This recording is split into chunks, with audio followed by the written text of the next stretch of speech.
여러분 안녕하십니까? YTN 뉴스 플러스 시작하겠습니다. 장윤기 사건 진상규명에 나선 경찰청 특별수사단이 광산경찰서 형사과장의 구속영장을 신청했습니다. 지난 8일 강력팀장에 이어서 두 번째로 신병 확보에 나선 건데 앞서 구속 송치된 강력팀장은 유족에게 사죄했지만 장윤기를 봐줄 의도는 없었다고 해명했습니다. 나현호 기자입니다. 장윤기 사건 초동 수사를 맡았던 광산경찰서 강력팀장 박모 경감.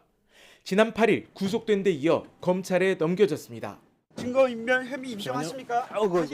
특별수사단은 강력팀장의 바로 윗선인 형사과장 박모 경정에 사전 구속영장을 신청했습니다. 장윤기에게 성폭행 살인 혐의 대신 일반 살인 혐의를 적용하는 과정 전반에 영향력을 미친 혐의입니다. 앞서 구속 송치된 강력팀장은 그동안 윗선의 지시가 있었다고 주장해왔는데 특별수사단은 형사과장이 강력팀장과 서장 사이에서 보고를 받고 지시를 내리는 역할을 한 거로 보고 있습니다. 전 광산서 형사과장 등을 입건하여 수사 중이며 제명 의율 판단 과정에 부당한 지시가 있었는지 또는 외부의 청탁이 있었는지 등에 대해 중점적으로 수사하고 있습니다. 앞서 구속 송치된 강력팀장은 장윤기에게 성폭행 살인죄를 적용하지 못해 죄송하다며 유족에 사죄했습니다.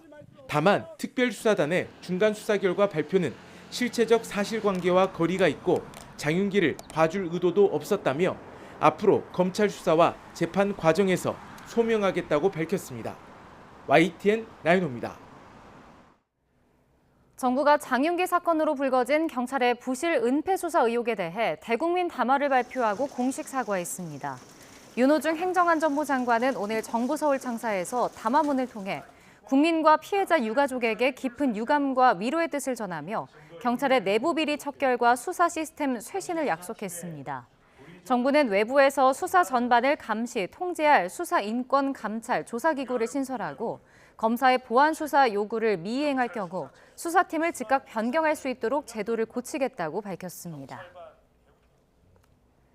장윤기 사건을 계기로 지역에서 오래 근무한 경찰끼리 봐준다는 이른바 향찰 논란을 겨냥한 쇄신책을 내놨습니다. 순환 인사제를 손질하고 경찰관 가족 사건의 경우 즉시 지휘부에 보고하도록 하는 이 상피제를 도입하기로 했습니다. 김다영 기자입니다. 장윤기 사건이 발생한 광주 지역 내 경찰서는 모두 5곳뿐입니다. 부실 수사 의혹 제기 2주 만에 경찰이 지역 연고에 따른 이른바 향찰 논란을 정조준하고 나섰습니다. 연고지에서 오래 근무하며 쌓인 인적 관계가 수사 공정성을 해친 것 아니냐는 비판을 의식한 조처입니다. 현재는 총경급만 일정 기간이 지나면 다른 시도 경찰청으로 인사 교류하도록 규정돼 있습니다. 반면 실제 수사를 직접 담당하는 경정이나 경감, 경위는 전국 단위 순환 규정이 없습니다. 지난 2016년부터 10년 동안 경찰의 타 시도 전보율을 살펴보니 경정은 12.1%, 경감은 6.5%, 경위는 3.2%에 그쳤습니다. 이에 경찰은 지역 온정주의 차단을 위한 순환 인사제 강화 방안을 추진하겠다고 약속했습니다. 경찰 수사 역량 제고, 사회적 약자 대상 사건 처리 등에 있어 제도적 보완책을 신속히 마련하여 국민께 추가로 보고드리겠습니다. 또 경찰관 배우자나 직계 존비 속에 사건 관계인인 경우엔 시도 경찰청에 의무 보고하도록 하고 필요하면 다른 관서로 사건을 넘기는 방안도 적극적으로 검토한다는 계획입니다. 다만 경찰이 사건 관계인에게 가족 관계를 일일이 확인할 수는 없어 실효성 측면에서 한계가 있다는 지적이 나옵니다. 또 순환 인사 역시 지역 치안의 연속성이나 수사 효율성, 생활권 문제 등을 이유로 내부 반발이 적잖을 것으로 보이는 만큼 TF 논의 과정에서 진통이 예상됩니다. YTN 김다연입니다. 더불어민주당 안에서 검찰 보안 수사권을 일부 유지해야 한다는 신중 논의 확산하자 강경파 의원들이 똘똘 뭉치고 나섰습니다. 국민의힘은 이재명 대통령이 직접 분명한 입장을 밝히라고 압박했습니다. 황보혜경 기자입니다. 국회 토론회장에 유력 당권주자 정청래 전 대표를 비롯한 민주당 강경파 의원들이 총출동했습니다. 이 대통령이 검찰개혁에 의지가 없단 유시민 작가 발언은 말을 아낀 대신 보안수사권 전면 폐지를 기치로 내건 논의의 장으로 달려간 겁니다. 정 전 대표는 검찰개혁 약속을 지키지 못하면 다음 총선도 대선도 없다고 목소리를 높였습니다. 검찰이 기소권, 수사권을 독점하면서 휘둘렀던 사건에 대한 암장, 조작, 왜곡, 그것이 경찰의 그것보다 저는 10배, 100배 훨씬 더 크다. 지원 사격에 나선 다른 의원들의 목소리에도 더 힘이 실렸습니다. 고쳤을 수 없는 검찰에게 과감한 조치를 취해야 된다고 생각합니다. 이거 언론 플레이를 하게 됩니다. 경찰이 수사를 하게 되면 무슨 문제가 있는 거 아니냐라는. 억울한 피해자를 막기 위해 일부 보안 수사권은 남겨두잔 당내 신중론이 확산하자 힘을 합쳐 방어전에 나선 셈입니다. 강성 지지층도 이른바 좌표 찍기로 화력을 보태며 당내 갈등은 더 고조되고 있습니다. 국민과 함께 가야 되기 때문에 저도 방향을 바꿨다가 우리 강성 지지층으로부터 못 살겠습니다. 전화, 문자 폭탄에. 국민의힘은 틈새를 파고들며 이 대통령까지 정조준했습니다. 이재명 대통령은 보안 수사권에 대한 분명한 입장을 밝히십시오. 애매한 태도를 보일수록 이재명 정부의 운명은 유시민 작가의 말처럼 필연적인 실패의 길로. 국민의힘은 보안 수사권 유지를 담은 대안입법으로 맞불도 놓은 상태입니다. 폐지 법안을 심사 중인 국회 법사위는 다음 주 민주당 내 일부 존치안과 국민의힘 안건까지 병합해 심사에 들어갑니다. 민주당은 세간의 우려를 충분히 알고 있다며 뒤늦게 전문가 의견 수렴 등 수기 절차를 거치겠다고 밝혔습니다. 그러나 야당 반발에다 당권 경쟁과 맞물린 여당 내 파열음까지 더해지면서 보안 수사권 전국은 안개 속입니다. YTN 황보혜경입니다. 이재명 대통령이 정부가 개인정보 유출 제재를 강화한 것과 관련해 자신만 표적이 됐다고 주장하는 기업이 있는데 그렇지 않다고 선을 그었습니다. 대규모 개인정보 유출 이후 한미 간 주요 현안이 된 이 쿠팡 사태를 염두에 둔 것으로 풀이됩니다. 정인종 기자입니다.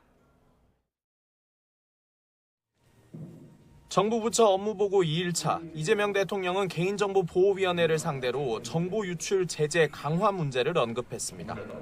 유출 사고 부담이 보안 비용보다 적다 보니 계속 발생하는 거라며 그래서 과징금을 대폭 올린 거라고 강조했습니다. 그런데 나만 표적을 삼아 그러는 것 아니냐고 주장하는 기업이 있다며 충분히 설명할 필요가 있다고 주문했습니다. 대한민국 정부의 방침이 제재를 강화한다는 것이고 어떤 기업의 특성을 전혀 고려하지 않고 법과 방침에 따라 한 것이라는 점을. 앞서 지난달 개인정보보호위는 대규모 개인정보 유출 사고를 낸 쿠팡에 대해 6천억 원대 과징금 철퇴를 내렸습니다. 여기에 그간 여러 정부기관이 사고 조사에 나선 점까지 더해져 미국 정치권 일각에선 자국 기업에 대한 차별적 대우란 주장이 제기되는데 이를 반박한 거로 풀이됩니다. 법 위반 행위에 집중해서 어느 국가나 어느 기업이나 어느 기관이나 상관없이 엄정하게 또 공정하게 그렇게 처분을 내리고 있습니다.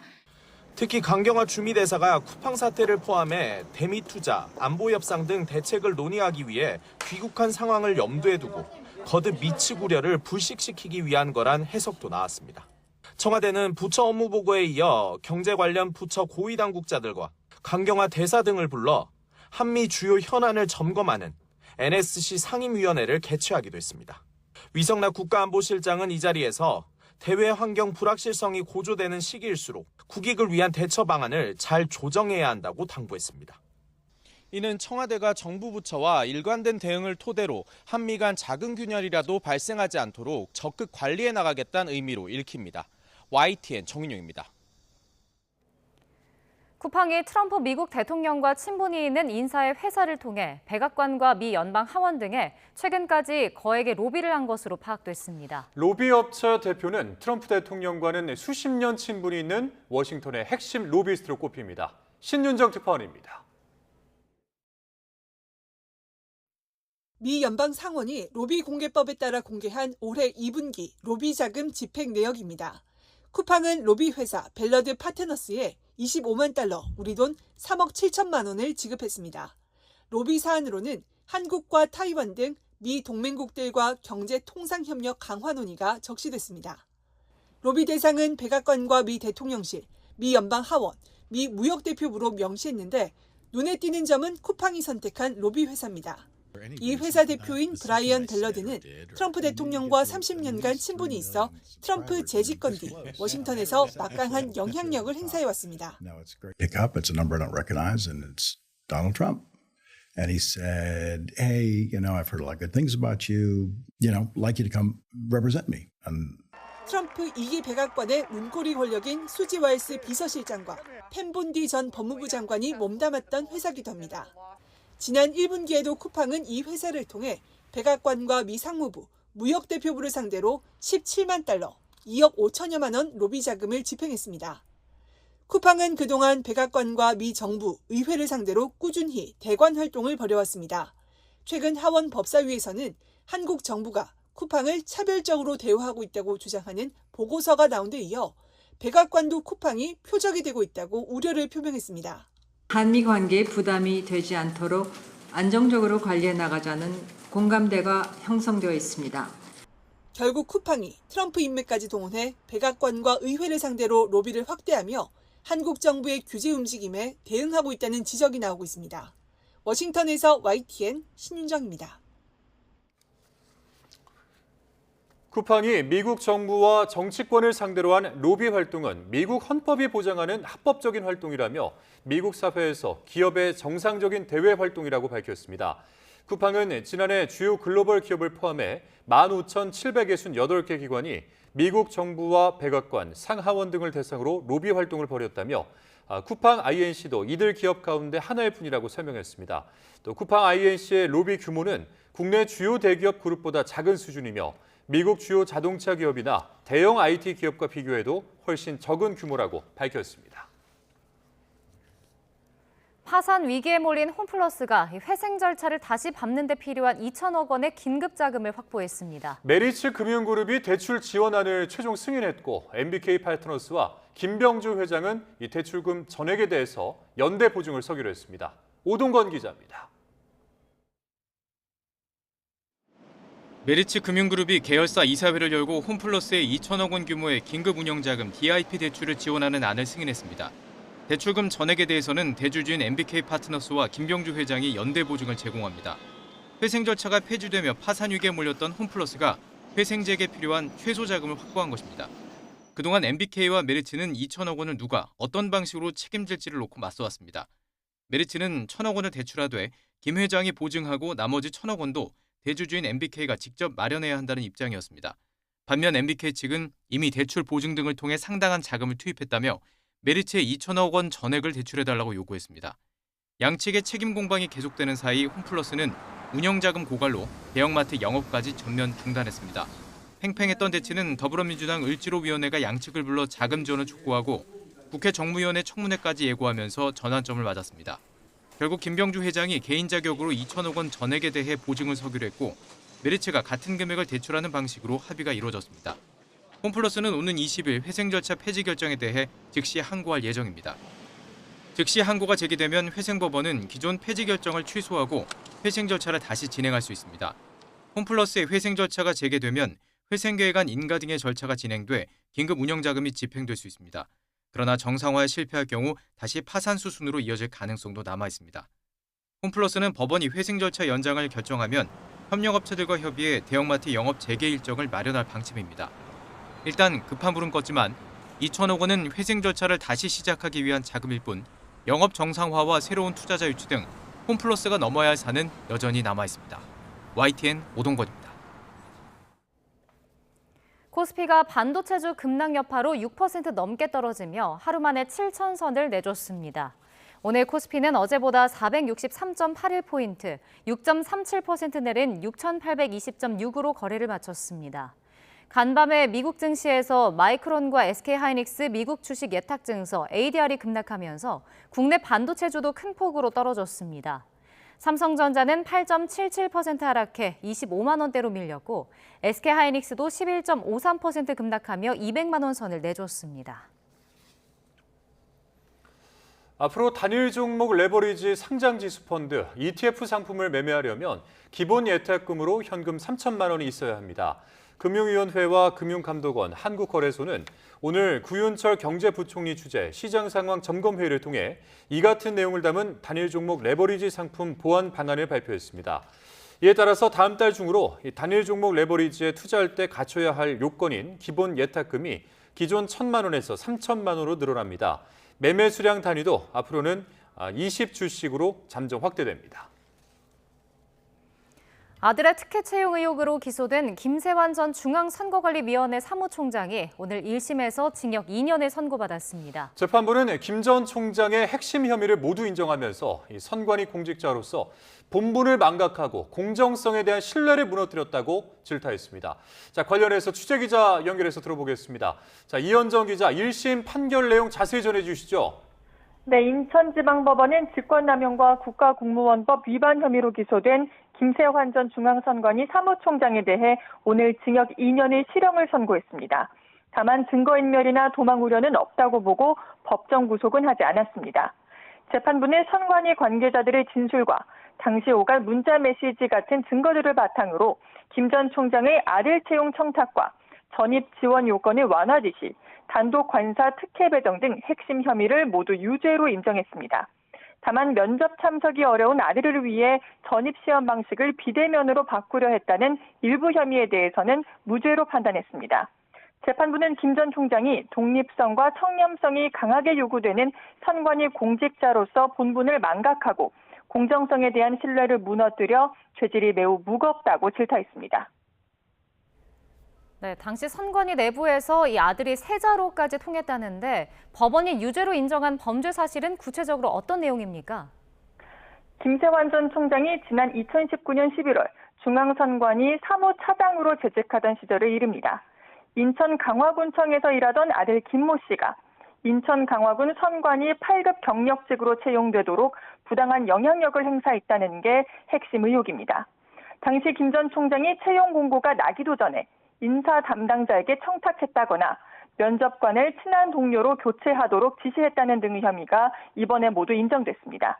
재판부는 또 이후 아들의 인천 선관위 전입을 위해 맞춤형으로 지원 요건을 낮춰주고 단독 관사까지 특혜 제공한 혐의도 유죄로 판단했습니다. 아들 김 씨는 채용된 이후에도 이례적인 초고속 승진을 거듭해 선관위 내부에서 이른바 세자로 통했던 것으로 알려졌습니다. 지금까지 사회부에서 YTN 이현정입니다. 서울 송파경찰서가 오늘 잠실 개표소 봉쇄 시위 현장에서 체육단체 진입을 막아 업무를 방해한 혐의를 받는 30대 여성에 대해 사전 구속영장을 신청했습니다. A씨는 지난달 16일 체육단체 관계자들이 올림픽공원 핸드볼 경기장 진입을 시도했을 당시 성조기를 두른 채 혼자 출입문을 막은 혐의를 받습니다. 경찰은 또 여자 핸드볼 주니어 대표팀을 불법 수색한 30대 남성에 대해서도 특수 강요 혐의로 사전 구속영장을 신청했다고 밝혔습니다. 12.3 비상계엄 당시 검찰의 내란 가담 의혹에 연루된 심우정 전 검찰총장이 구속 갈림길에 섰습니다. 수사기간 3차 연장을 시도하는 종합특검이 심 전 총장 구속을 통해 이 수사 동력을 얻을 수 있을지 주목되고 있습니다. 안동준 기자의 보도입니다. 내란 가담 의혹을 받는 심우정 전 검찰총장이 구속심사에 출석했습니다.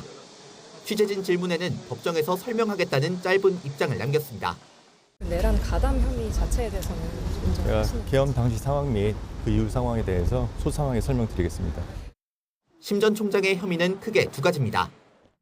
12.3 비상계엄 당시 박성재 전 법무부 장관 지시에 따라 계엄 합동수사본부에 검사 파견을 검토하는 등 내란 중요 임무에 종사한 혐의입니다. 윤석열 전 대통령이 법원에서 구속 취소 결정을 받자 즉시 항고를 포기하고 석방을 지휘한 직권남용 혐의도 포함됐습니다.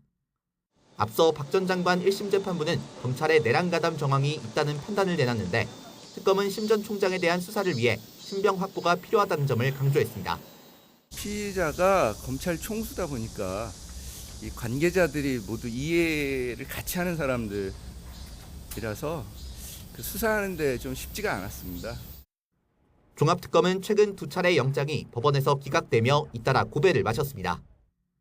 수사기간 3차 연장을 시도하고 있는 특검이 심 전 총장 구속으로 수사 동력을 얻을 수 있을지 주목됩니다. YTN 안동준입니다. 오늘 19일로 예정됐던 2차 종합특검팀의 김건희 씨 첫 소환 조사가 건강상의 이유로 이틀 뒤인 21일로 미뤄졌습니다. 특검은 김 씨를 관저 공사 의혹 관련 피의자 신분으로 불러 조사한다는 계획입니다. 임예진 기자입니다. 권창형 2차 종합특검팀의 김건희 씨에 대한 첫 소환 조사가 오는 19일에서 21일로 연기됐습니다. 조사를 사흘 앞두고 김 씨 측에서 건강상의 이유로 날짜를 늦춰달라 요청했고 양측의 조율 끝에 이틀 뒤로 미루기로 했습니다. 이날 김 씨는 대통령 관저 이전 의혹 관련 특가법상 알선 수재와 직권남용 권리행사 방해 혐의 피의자 신분으로 조사를 받게 됩니다. 특검은 김 씨가 평소 친분이 있던 인테리어 업체 21g 측으로부터 디올 의류 등 고가의 선물을 받고 관저 공사를 따낼 수 있도록 영향력을 행사했다고 의심하고 있습니다. 종합건설업 면허가 없는 21g이 다른 건설 사업자 명의를 대여해 공사를 수주한 과정에 석연치 않은 점이 있다는 건데 앞서 사건을 수사했던 민중기 특검팀은 지난해 김 씨 자택을 압수수색해 디올 자켓 16벌과 허리띠 7개, 팔찌 4개를 확보했습니다. 여기에 종합특검팀은 김호진 전 국토부 차관 등을 통한 행정안전부 예산 불법 전용 의혹에도 김 씨가 연루됐는지 수사하고 있습니다. 이런 가운데 특검의 수사 기간을 30일 연장하는 내용의 특검법 개정안은 법사위 문턱을 넘어 본회의 상정을 앞두고 있습니다. YTN 임혜진입니다. 김용현 전 국방부 장관이 이른바 노상원 수첩과 관련한 2차 종합특검의 출석 요구에 불응했습니다. 종합특검은 오늘 김 전 장관이 오는 19일로 예정된 피의자 조사에 불출석 의사를 밝혔다고 공지했습니다. 앞서 특검은 김 전 장관에게 내란 목적 살인 예비 음모 혐의 피의자 신분으로 특검에 출석하라고 요구했습니다. 이재명 대통령을 겨냥한 유시민 작가의 비판 발언을 두고 여당 내에서 친명계를 중심으로 격앙된 반응이 쏟아졌습니다. 사이비 예언자라는 표현까지 등장을 했는데 이 당권 주자들 가운데서는 정청래 전 대표만 말을 아꼈습니다. 김다현 기자입니다. 범여권 논객인 유시민 작가가 필연적 실패, 검찰개혁 의지 부족이라며 이재명 대통령에게 날선 비판을 쏟아낸 다음 날 더불어민주당은 종일 들끓었습니다.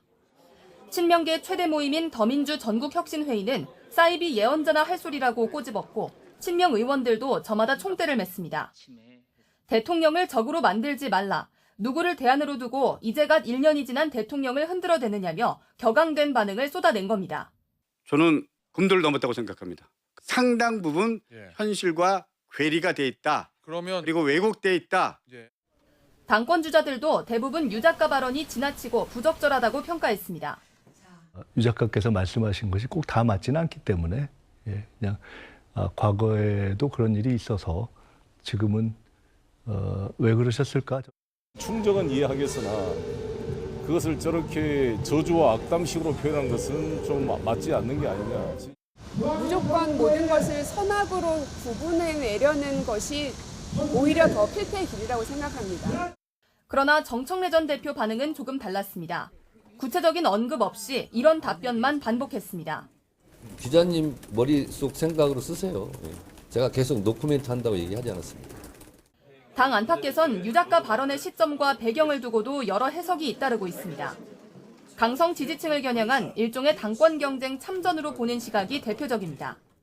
이와 관련해 청와대는 특정인 발언에 대해 별도 입장을 갖거나 대응하지 않는다면서도 수사기소 분리라는 검찰개혁의 핵심 가치는 한 번도 흔들린 적 없다고 강조했습니다. 더불어민주당 주요 당권주자 4인방은 모두 첫날부터 당대표 후보 등록을 마쳤습니다. 당권 레이스가 공식 시작된 가운데 유시민 작가 발언의 파장으로 노선 대결도 더욱 가열 조짐을 보이고 있습니다. YTN 김다현입니다.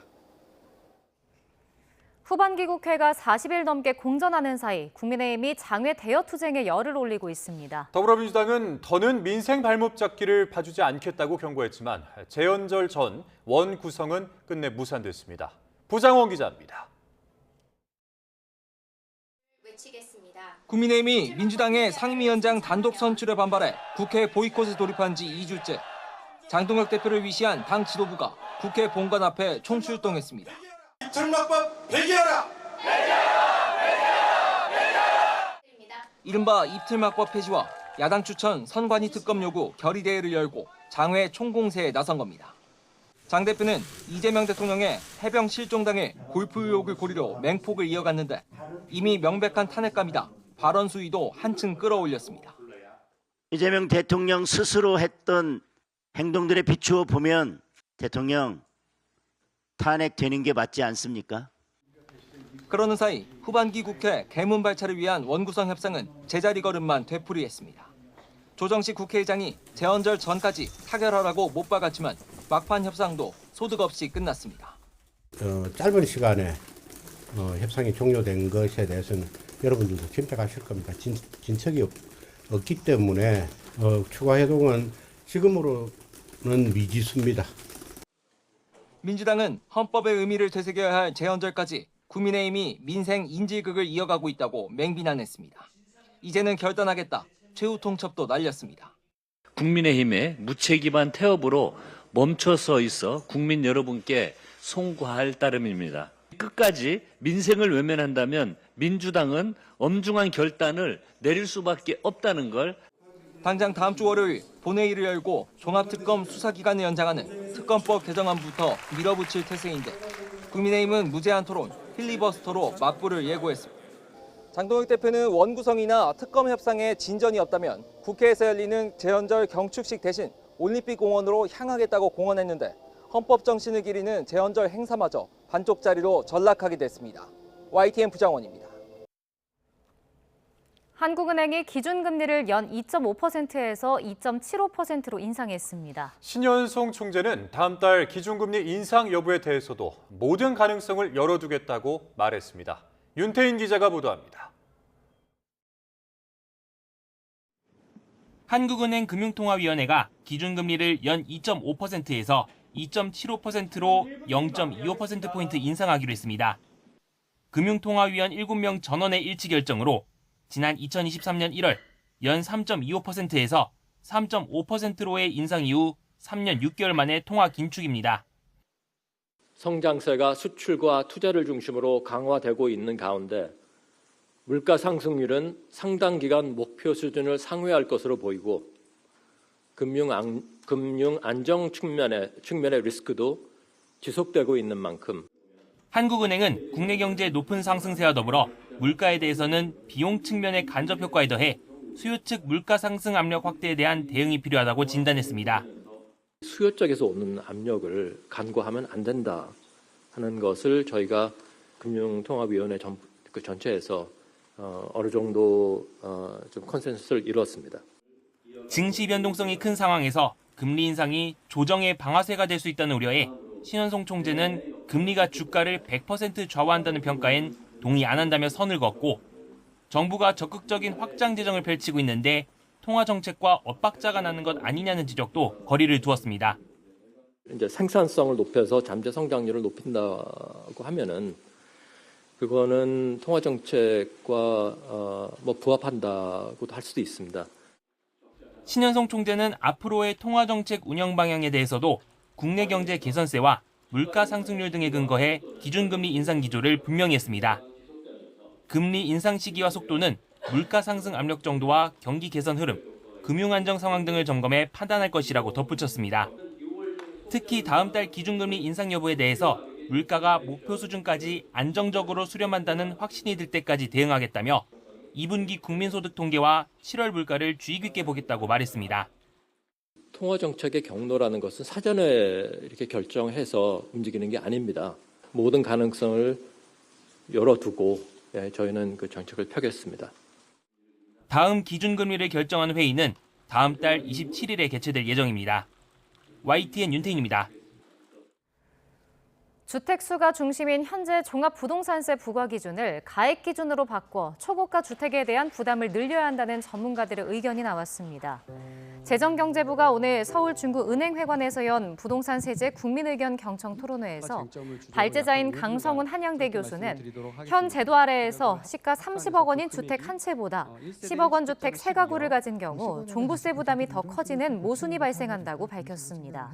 이와 관련해 전문가들은 대체적으로 종부세 과세 기준을 주택수가 아닌 가액 기준으로 하는 것이 바람직하다는 의견을 제시했습니다. 통일교 측으로부터 불법 정치자금 1억 원을 받은 혐의로 기소된 국민의힘 권성동 의원이 대법원에서 징역 2년의 실형을 확정받았습니다. 네, 이에 따라 권 의원은 의원직을 잃게 됐습니다. 이준혁 기자입니다.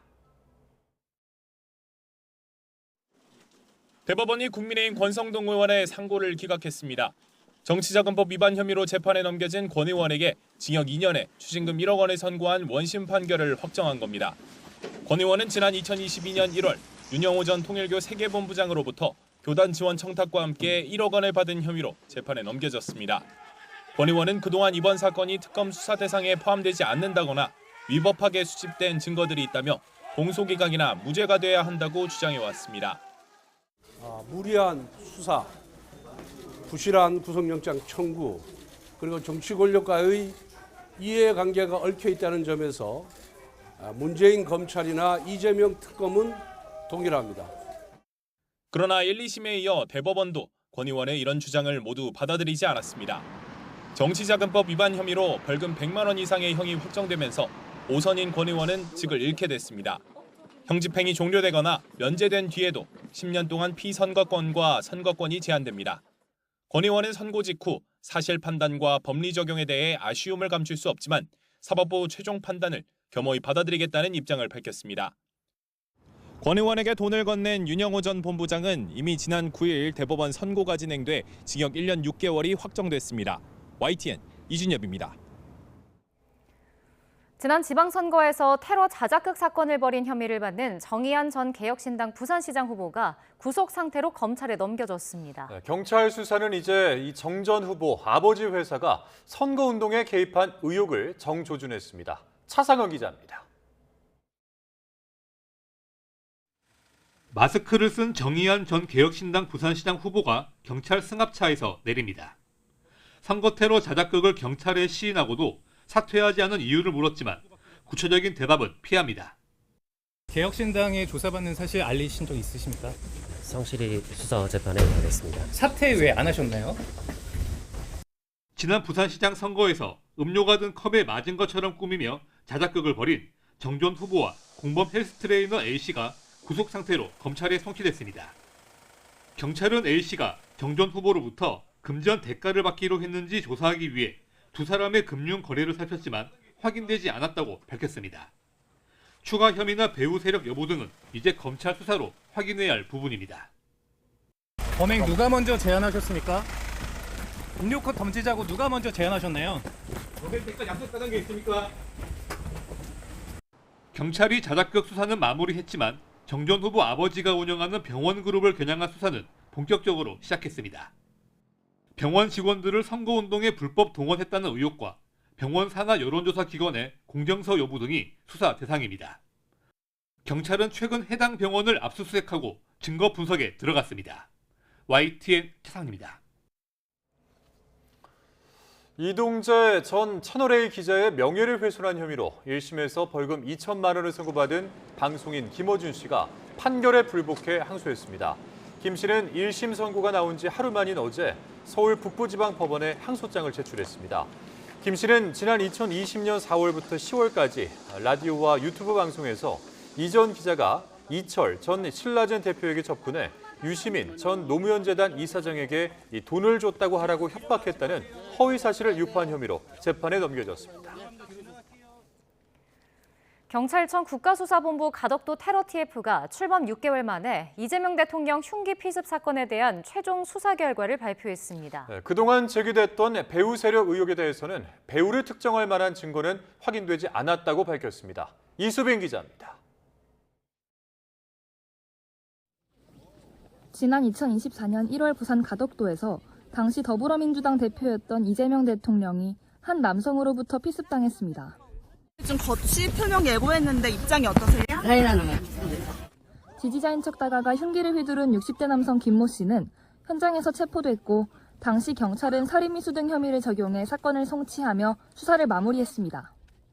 그런데 정치권을 중심으로 공범과 배후 세력을 확인해야 한다는 목소리가 제기됐고 경찰은 사건 발생 2년이 흐른 올해 1월 국가테러대책위원회를 열어 이 사건을 국가공인 1호 테러로 지정해 재수사에 들어갔습니다. 60여 명 규모의 TF까지 꾸려 6개월 가까이 다시 사건을 들여다본 경찰은 배후 세력은 없다고 결론 내렸습니다. 김 씨의 편향적인 사고와 극단적 성격, 공범의 조력이 합쳐지며 범행하게 됐다는 게 경찰의 최종 판단입니다.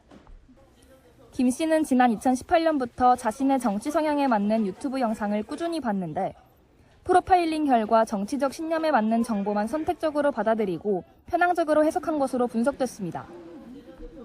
경찰은 또 김 씨가 지난 2023년 6월부터 12월까지 있었던 이 대통령의 외부 일정을 쫓아다니며 모두 6차례에 걸쳐 범행을 시도한 사실도 확인했습니다. YTN 이수빈입니다. 경찰이 가덕도 테러 사건 수사를 반년 만에 마무리하면서 당시 국정원 법률특보였던 김상민 전 검사가 허위로 보고서를 작성했다고 봤습니다. 네, 경찰은 김 전 검사가 길이 18cm의 흉기를 의도적으로 커터칼로 축소 기재했다고 판단했습니다. 김혜린 기자입니다. 지난해 3월 국정원 법률특보였던 김상민 전 검사는 국정원 테러 담당 부서로부터 법률 검토를 의뢰받았습니다. 이재명 대통령이 더불어민주당 대표 시절 가덕도에서 피습당한 사건이 테러에 해당하는지 판단해달라는 내용이었습니다. 당시 김 전 검사는 검토 보고서에 범행에 쓰인 길이 18cm의 개조된 등산용 칼을 커터칼로 기재했습니다. 그런데 가덕도 테러 사건 수사를 반년 만에 마무리한 경찰은 김 전 검사가 보고서에 범행 도구를 축소해 적는 등 허위 공문서를 작성한 것으로 봤습니다. 당시 국정원은 이 보고서를 바탕으로 가덕도 피습 사건이 테러에 해당하지 않는다는 결론을 소관부처에 통보했습니다. 경찰은 당시 김 전 검사가 참고했던 자료 등을 바탕으로 김 전 검사가 흉기의 형태를 인지하고도 의도적으로 축소해 적은 것으로 판단했습니다. 경찰은 또 김 전 검사가 해당 보고서가 테러 여부에 대한 최종 판단에 쓰일 걸 알고 있었던 것으로 봤습니다. 단순한 실수나 오기가 아니라 피습 사건이 테러로 판단되지 않도록 고의적으로 사실과 다른 내용을 적었다고 본 겁니다. 김 전 검사는 YTN과의 통화에서 커터칼로 적은 건 과거 박근혜 전 대통령 커터칼 피습 사건 등을 참고하다 혼동해 잘못 적은 거라며 고의적으로 축소하려 한 게 아니란 입장을 밝혔습니다.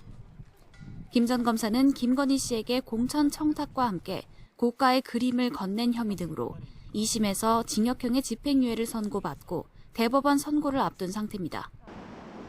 경찰은 이와 함께 또 다른 국정원 관계자 2명에 대해서도 실제 대테러 합동조사 결과가 나오지 않았는데도 결과 보고서를 허위로 작성한 것으로 봤습니다. 경찰은 이 같은 조사 결과를 바탕으로 김 전 검사와 국정원 관계자 2명을 허위 공문서 작성, 행사 혐의로 검찰에 넘겼습니다. YTN 김혜린입니다. 트럼프 미국 대통령이 이란 발전소와 교량 공격 시한을 정하지 않겠다며 하루 만에 말을 바꿨습니다. 네, 이란은 종전 합의를 이행할 필요가 없어졌다며 호르무즈 해협 사수를 선언했습니다. 워싱턴에서 홍상희 특파원입니다. 다음 주까지 합의가 이뤄지지 않으면 이란의 발전소와 주요 교량을 공격할 거라고 했던 트럼프 대통령이 또 말을 바꿨습니다. 데드라인을 제시하지는 않겠지만 제대로 행동하는 게 좋을 거라며 압박을 이어갔습니다. I don't like giving deadlines, but they pretty much know the story. They better behave. 또 이란이 합의를 간절히 원하지만 합의 여부도 미국이 결정할 거라고 주장했습니다. They want to settle so badly. They don't like what we're doing. And they do want to settle. We'll find out whether or not we settle with them or we just finish it off. 닷새째 대이란 공격을 이어간 미국은 이란 이슬람 혁명 수비대에 무기를 조달해온 개인 3명과 단체 4곳에 대한 제재도 추가했습니다. 호르무즈 해협을 둘러싼 미국과 이란의 봉쇄가 각각 재개된 가운데 이란은 미국이 합의를 위반한 이상 종전 양해각서를 이행할 이유가 없다고 밝혔습니다. من عبارت مسله کردن رو استفاده کردم. آقای غریب‌آبادی گفتن متلاشی شده. دلیلش این است که طرف مقابل از همون ابتدای بند اول شروع کرده به بدعهدی پیمان شکنی 이란 협상단을 이끄는 갈리바프 이란 의회 의장은 이란의 국가안보가 호르무즈 해협 통제권 유지에 달려있다면서 호르무즈 사수를 천명했습니다. 하지만 군사와 외교를 분리하지는 않겠다며 협상이 타협을 의미하지는 않는다고 덧붙였습니다. 미국과 이란이 협상 가능성을 열어놨지만 이란이 호르무즈 해협 사수를 최우선 목표로 강조하면서 대화가 재개되더라도 돌파구 마련은 쉽지 않을 것으로 보입니다. 워싱턴에서 YTN 홍상입니다. 미국과 이란의 교전이 격화하면서 미군이 지상군 투입 가능성을 다시 검토하고 있는 것으로 알려졌습니다. 하지만 자칫 전면전으로 확대될 수 있는 만큼 실제 실행에 옮기기는 쉽지 않다는 관측이 우세합니다. 김선중 기자입니다. 지난 14일 트럼프 대통령은 백악관 상황실에 참모들을 소집했습니다. 벤스 부통령과 루비오 국무장관, 헤그세스 국방장관, 여기다 댄 케인 합참의장까지 모두 불렀습니다. 회의에선 이란에 대한 군사작전 범위를 확장해 대규모 공세를 펴는 방안이 보고됐습니다. 특히 이란에 지상군을 투입하는 것도 다시 논의됐습니다. 이와 관련해 월스트리트 저널은 지상군을 투입해 호르무즈 인근의 섬들을 점령하는 방안도 검토됐다고 전했습니다. 당장 이란의 원유 수출 기지인 하르그섬 작전 가능성도 거론됐습니다. 이란의 급소로 불리는 하르그섬은 이란 원유 수출의 90%를 담당하는 핵심 시설입니다.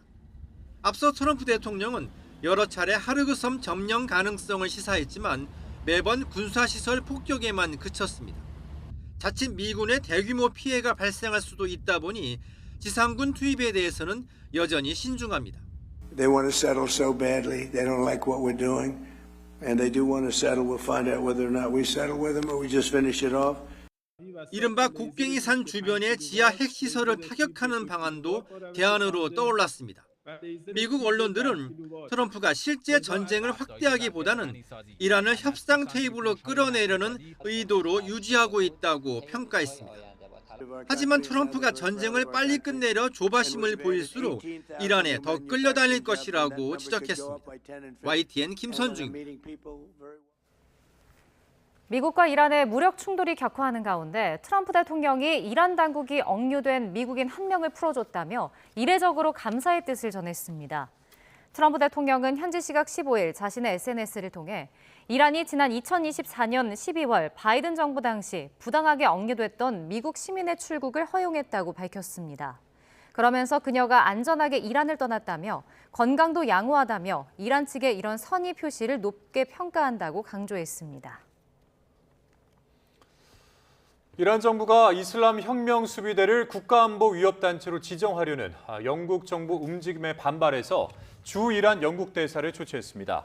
AFP 통신 등 외신에 따르면 이란 외무부는 현지 시간 15일 휴고 쇼터 이란 주재 영국 대사를 불러 혁명 수비대에 대한 영국 정부의 국가안보 위협단체 지정 추진을 강력 항의했습니다.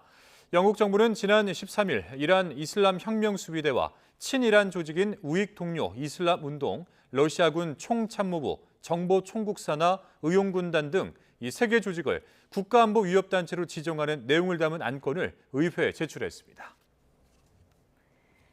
경북 경산에서 함께 술을 마시던 친구를 잔혹하게 살해한 혐의를 받는 24살 정재환의 신상 정보가 공개됐습니다. 정재환은 술에 취해 기억이 나지 않는다며 진술을 회피하고 있는데 유가족은 심신미약을 노린 꼼수라며 철저한 수사를 촉구하고 있습니다. 보도에 김근우 기자입니다. 속옷까지 모두 벗은 남성이 편의점에 들어섭니다. 몸은 문신으로 뒤덮였고 곳곳이 피투성입니다. 집에서 함께 술을 마시던 친구를 흉기로 살해한 혐의를 받는 24살 정재환입니다. 경찰은 사건 12일 만에 정재환의 나이와 이름, 사진 등 신상 정보를 공개했습니다. 범행 수법이 잔혹하고 증거도 충분하다는 이유였습니다. 정재환은 범행 직후 나체로 거리를 돌아다녔습니다. 편의점에서 태연히 음료수를 꺼내 마셨고 범행 현장으로 돌아갔다가 연락을 받고 온 친구들에게 제압당해 경찰에 넘겨졌습니다. 유가족 측은 이런 이해할 수 없는 행동이 심신미약을 인정받으려는 목적 아니냐고 의심합니다. 실제로 정재환은 경찰 조사에서 술에 취해 기억이 나지 않는다며 범행 경위를 제대로 진술하지 않았습니다. 그 바나나 우유를 집어서 편의점에서 나가면서 빨대까지 챙겨서 나가는 모습도 이제 볼 수가 있었거든요. 실제로 그렇게 심신미약이 존재했기 때문에 주장하는 것이 아니라 수사와 재판을 염두에 둔 전략적인 주장이라고 생각을 하고 있습니다. 유가족 측은 경찰의 초동 대응도 부실했다며 문제 삼았습니다. 정재환이 범행 이후 경찰차와 마주쳤는데 경찰이 즉시 제압하지 않고 쫓아가기만 했다는 겁니다. 자칫 시신 훼손 등 추가 범행이나 증거인멸로 이어질 수도 있었다는 지적입니다. 반면 경찰은 첫 신고가 남성이 나체로 거리를 돌아다닌다는 내용으로 들어왔고 핏자국을 쫓아갔다가 현장에 도착해서야 살인사건임을 확인해 체포했다고 해명했습니다. 경찰은 정재환을 살인 혐의로 송치한 뒤 유가족 측이 추가로 고소한 시신 훼손 혐의에 대해서도 수사를 이어갈 계획입니다. YTN 김근우입니다. 유명 부동산 강사 남편을 살해한 혐의로 1심에서 중형을 선고받은 50대 여성이 항소심에서 감형받았습니다. 수원 고등법원은 오늘 살인 혐의로 기소된 60대 여성 A씨의 항소심 재판에서 징역 25년을 선고한 원심을 파기하고 징역 22년을 선고했습니다. 재판부는 A씨가 반성하고 있고 술을 많이 마신 상태에서 우발적으로 범행에 이른 것으로 보이는 점을 종합적으로 고려했다고 설명했습니다. 어제 오후 4시 반쯤 충남 예산 오가면에 있는 교차로에서 건널목을 건너던 중학교 3학년 16살 A군이 관광버스에 치였습니다. 크게 다친 A군이 병원으로 옮겨졌지만 결국 숨졌습니다. 경찰은 60대 버스기사가 신호 위반을 해 사고가 난 것으로 보고 경위를 조사하고 있습니다. 국방부가 육해공 이 3군 사관학교를 폐지하고 국군 사관학교로 통합하는 기본 계획을 발표했습니다. 통합 국군 사관학교는 대전 자운대에 두기로 했는데 3군 사관학교 총동창회는 국방 계약이라면서 강하게 반발했습니다. 김문경 기자입니다.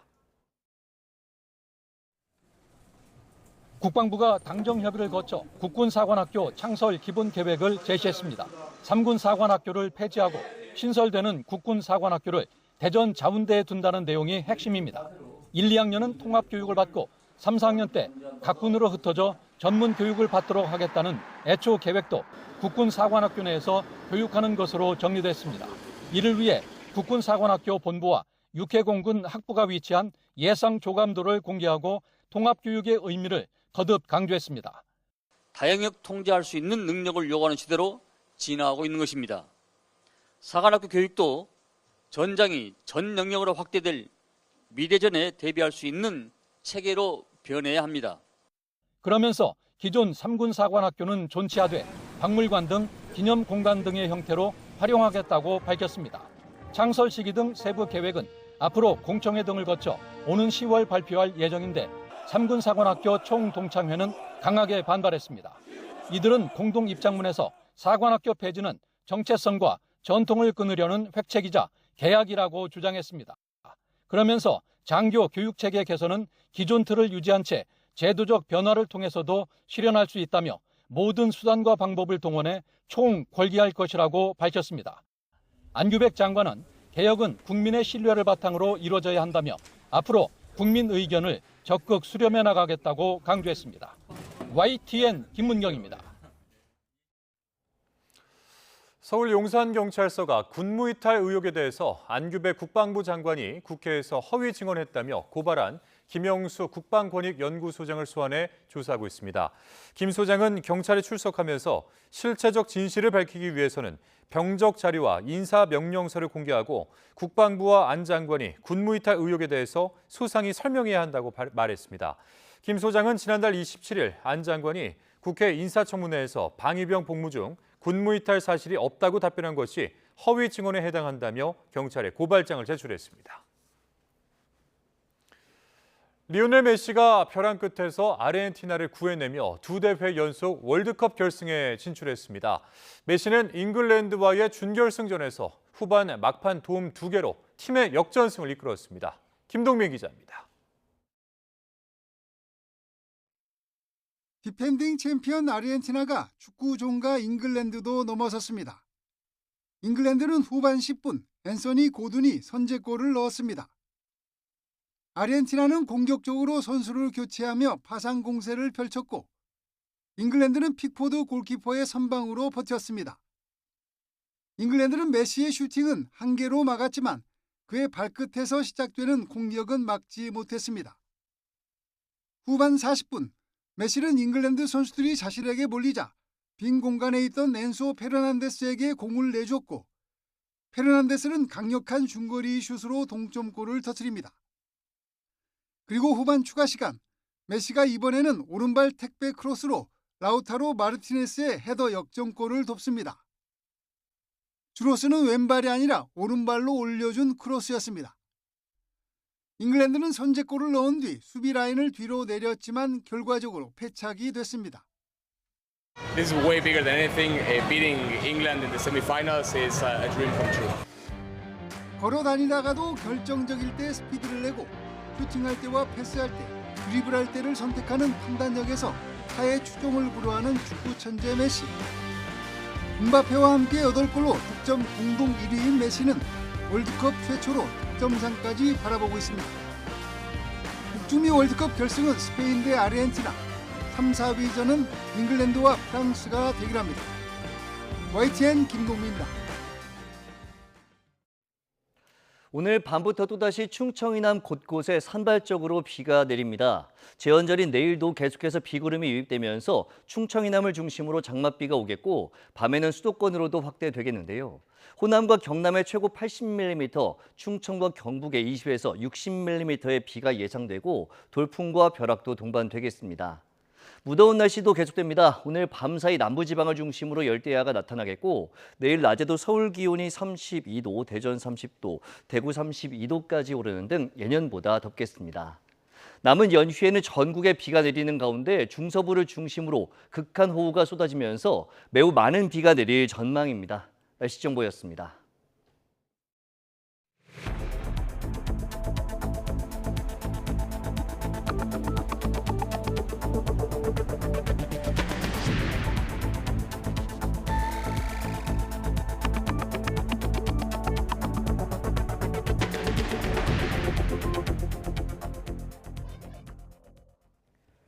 장윤기 사건 진상규명에 나선 경찰청 특별수사단이 광산경찰서 형사과장의 구속영장을 신청했습니다. 지난 8일 강력팀장에 이어서 두 번째로 신병 확보에 나선 건데 앞서 구속 송치된 강력팀장은 유족에게 사죄했지만 장윤기를 봐줄 의도는 없었다고 해명했습니다. 나현호 기자입니다. 장윤기 사건 초동 수사를 맡았던 광산경찰서 강력팀장 박모 경감. 지난 8일 구속된 데 이어 검찰에 넘겨졌습니다. 증거인멸 혐의 인정하십니까? 특별수사단은 강력팀장의 바로 윗선인 형사과장 박모 경정의 사전 구속영장을 신청했습니다. 장윤기에게 성폭행 살인 혐의 대신 일반 살인 혐의를 적용하는 과정 전반에 영향력을 미친 혐의입니다. 앞서 구속 송치된 강력팀장은 그동안 윗선의 지시가 있었다고 주장해왔는데 특별수사단은 형사과장이 강력팀장과 서장 사이에서 보고를 받고 지시를 내리는 역할을 한 거로 보고 있습니다. 전 광산서 형사과장 등을 입건하여 수사 중이며 제명 의율 판단 과정에 부당한 지시가 있었는지 또는 외부의 청탁이 있었는지 등에 대해 중점적으로 수사하고 있습니다. 앞서 구속 송치된 강력팀장은 장윤기에게 성폭행 살인죄를 적용하지 못해 죄송하다며 유족에 사죄했습니다. 다만 특별수사단의 중간 수사 결과 발표는 실체적 사실관계와 거리가 있고 장윤기를 봐줄 의도도 없었다며 앞으로 검찰 수사와 재판 과정에서 소명하겠다고 밝혔습니다. YTN 나윤호입니다. 장윤기 사건으로 경찰의 부실 은폐 수사 정황이 속속 드러나자 결국 행정안전부 장관이 사과했습니다. 민간 조사관을 중심으로 경찰 수사를 감찰할 기구를 신설하고 또 보안 수사 요구에 응하지 않으면 수사팀을 교체하겠다는 보완책도 내놓았습니다. 양일혁 기자입니다. 성폭행을 제외한 살인 혐의 적용부터 케이블 타이를 비롯한 주요 증거물 누락, 경찰인 피의자 아버지에게 정보 넘기기까지 경찰의 짬짬이 봐주기 수사 정황이 드러나며 국민 분노와 비판이 커지자 결국 행안부 장관이 고개를 숙였습니다. 피해자 유가족분들께 깊은 유감과 위로의 말씀을 드리며 국민 여러분께도 심려를 끼쳐드린 점 송구하게 생각합니다. 가족 사건에 대한 경찰의 자진 신고나 순원 인사 등 경찰의 연고지 유착 개선 방안도 내놓았습니다. 경찰 수사를 외부에서 감시하고 통제할 수 있는 독립기구도 설치하기로 했습니다. 민간 조사관이 부실, 불공정 수사와 검사 보완 수사 요구 미조치 등에 대해 독립적으로 조사함으로써 경찰 내부의 증거인멸이나 고의적인 부실 수사를 검찰의 보안 수사권 폐지에 대한 우려를 의식한 듯 출범을 앞둔 공소청 검사와 경찰의 협조 방안도 언급했습니다. 공소청 검사의 보안 수사 요구를 경찰이 이행하지 않으면 검사가 수사팀이나 수사관서를 변경하거나 합동 수사를 할 수 있도록 하겠다는 겁니다. 이와 함께 중대범죄수사청의 권한을 활용해 사법경찰관의 비리도 철저히 수사하겠다고 강조했습니다. YTN 양일혁입니다. 더불어민주당 안에서 검찰 보안 수사권을 일부 유지해야 한다는 신중론이 확산하자 강경파 의원들이 똘똘 뭉치고 나섰습니다. 국민의힘은 이재명 대통령이 직접 분명한 입장을 밝히라고 압박했습니다. 황보혜경 기자입니다. 국회 토론회장에 유력 당권주자 정청래 전 대표를 비롯한 민주당 강경파 의원들이 총출동했습니다. 이 대통령이 검찰개혁에 의지가 없다는 유시민 작가 발언은 말을 아낀 대신 보안수사권 전면 폐지를 기치로 내건 논의의 장으로 달려간 겁니다. 정 전 대표는 검찰개혁 약속을 지키지 못하면 다음 총선도 대선도 없다고 목소리를 높였습니다. 검찰이 기소권, 수사권을 독점하면서 휘둘렀던 사건에 대한 암장, 조작, 왜곡, 그것이 경찰의 그것보다 저는 10배, 100배 훨씬 더 크다. 지원 사격에 나선 다른 의원들의 목소리에도 더 힘이 실렸습니다. 고쳤을 수 없는 검찰에게 과감한 조치를 취해야 된다고 생각합니다. 이거 언론 플레이를 하게 됩니다. 경찰이 수사를 하게 되면 무슨 문제가 있는가 아니냐라는. 억울한 피해자를 막기 위해 일부 보안 수사권은 남겨두잔 당내 신중론이 확산하자 힘을 합쳐 방어전에 나선 셈입니다. 강성 지지층도 이른바 좌표 찍기로 화력을 보태며 당내 갈등은 더 고조되고 있습니다.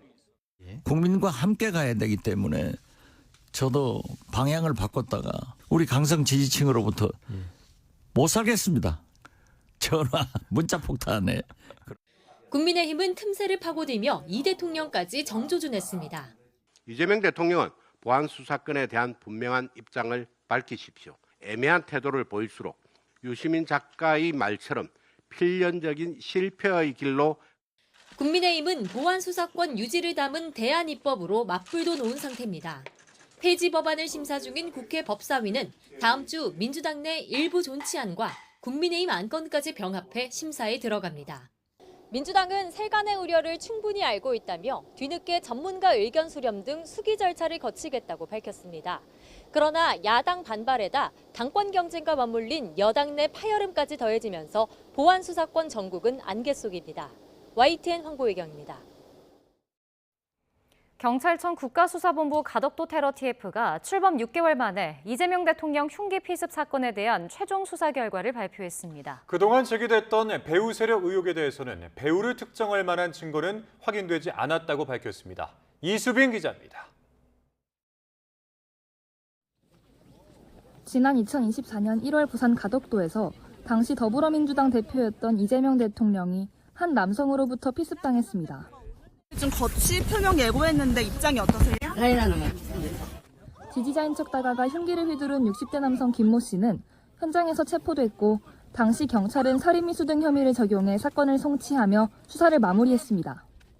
그런데 정치권을 중심으로 공범과 배후 세력을 확인해야 한다는 목소리가 제기됐고 경찰은 사건 발생 2년이 흐른 올해 1월 국가테러대책위원회를 열어 이 사건을 국가공인 1호 테러로 지정해 재수사에 들어갔습니다.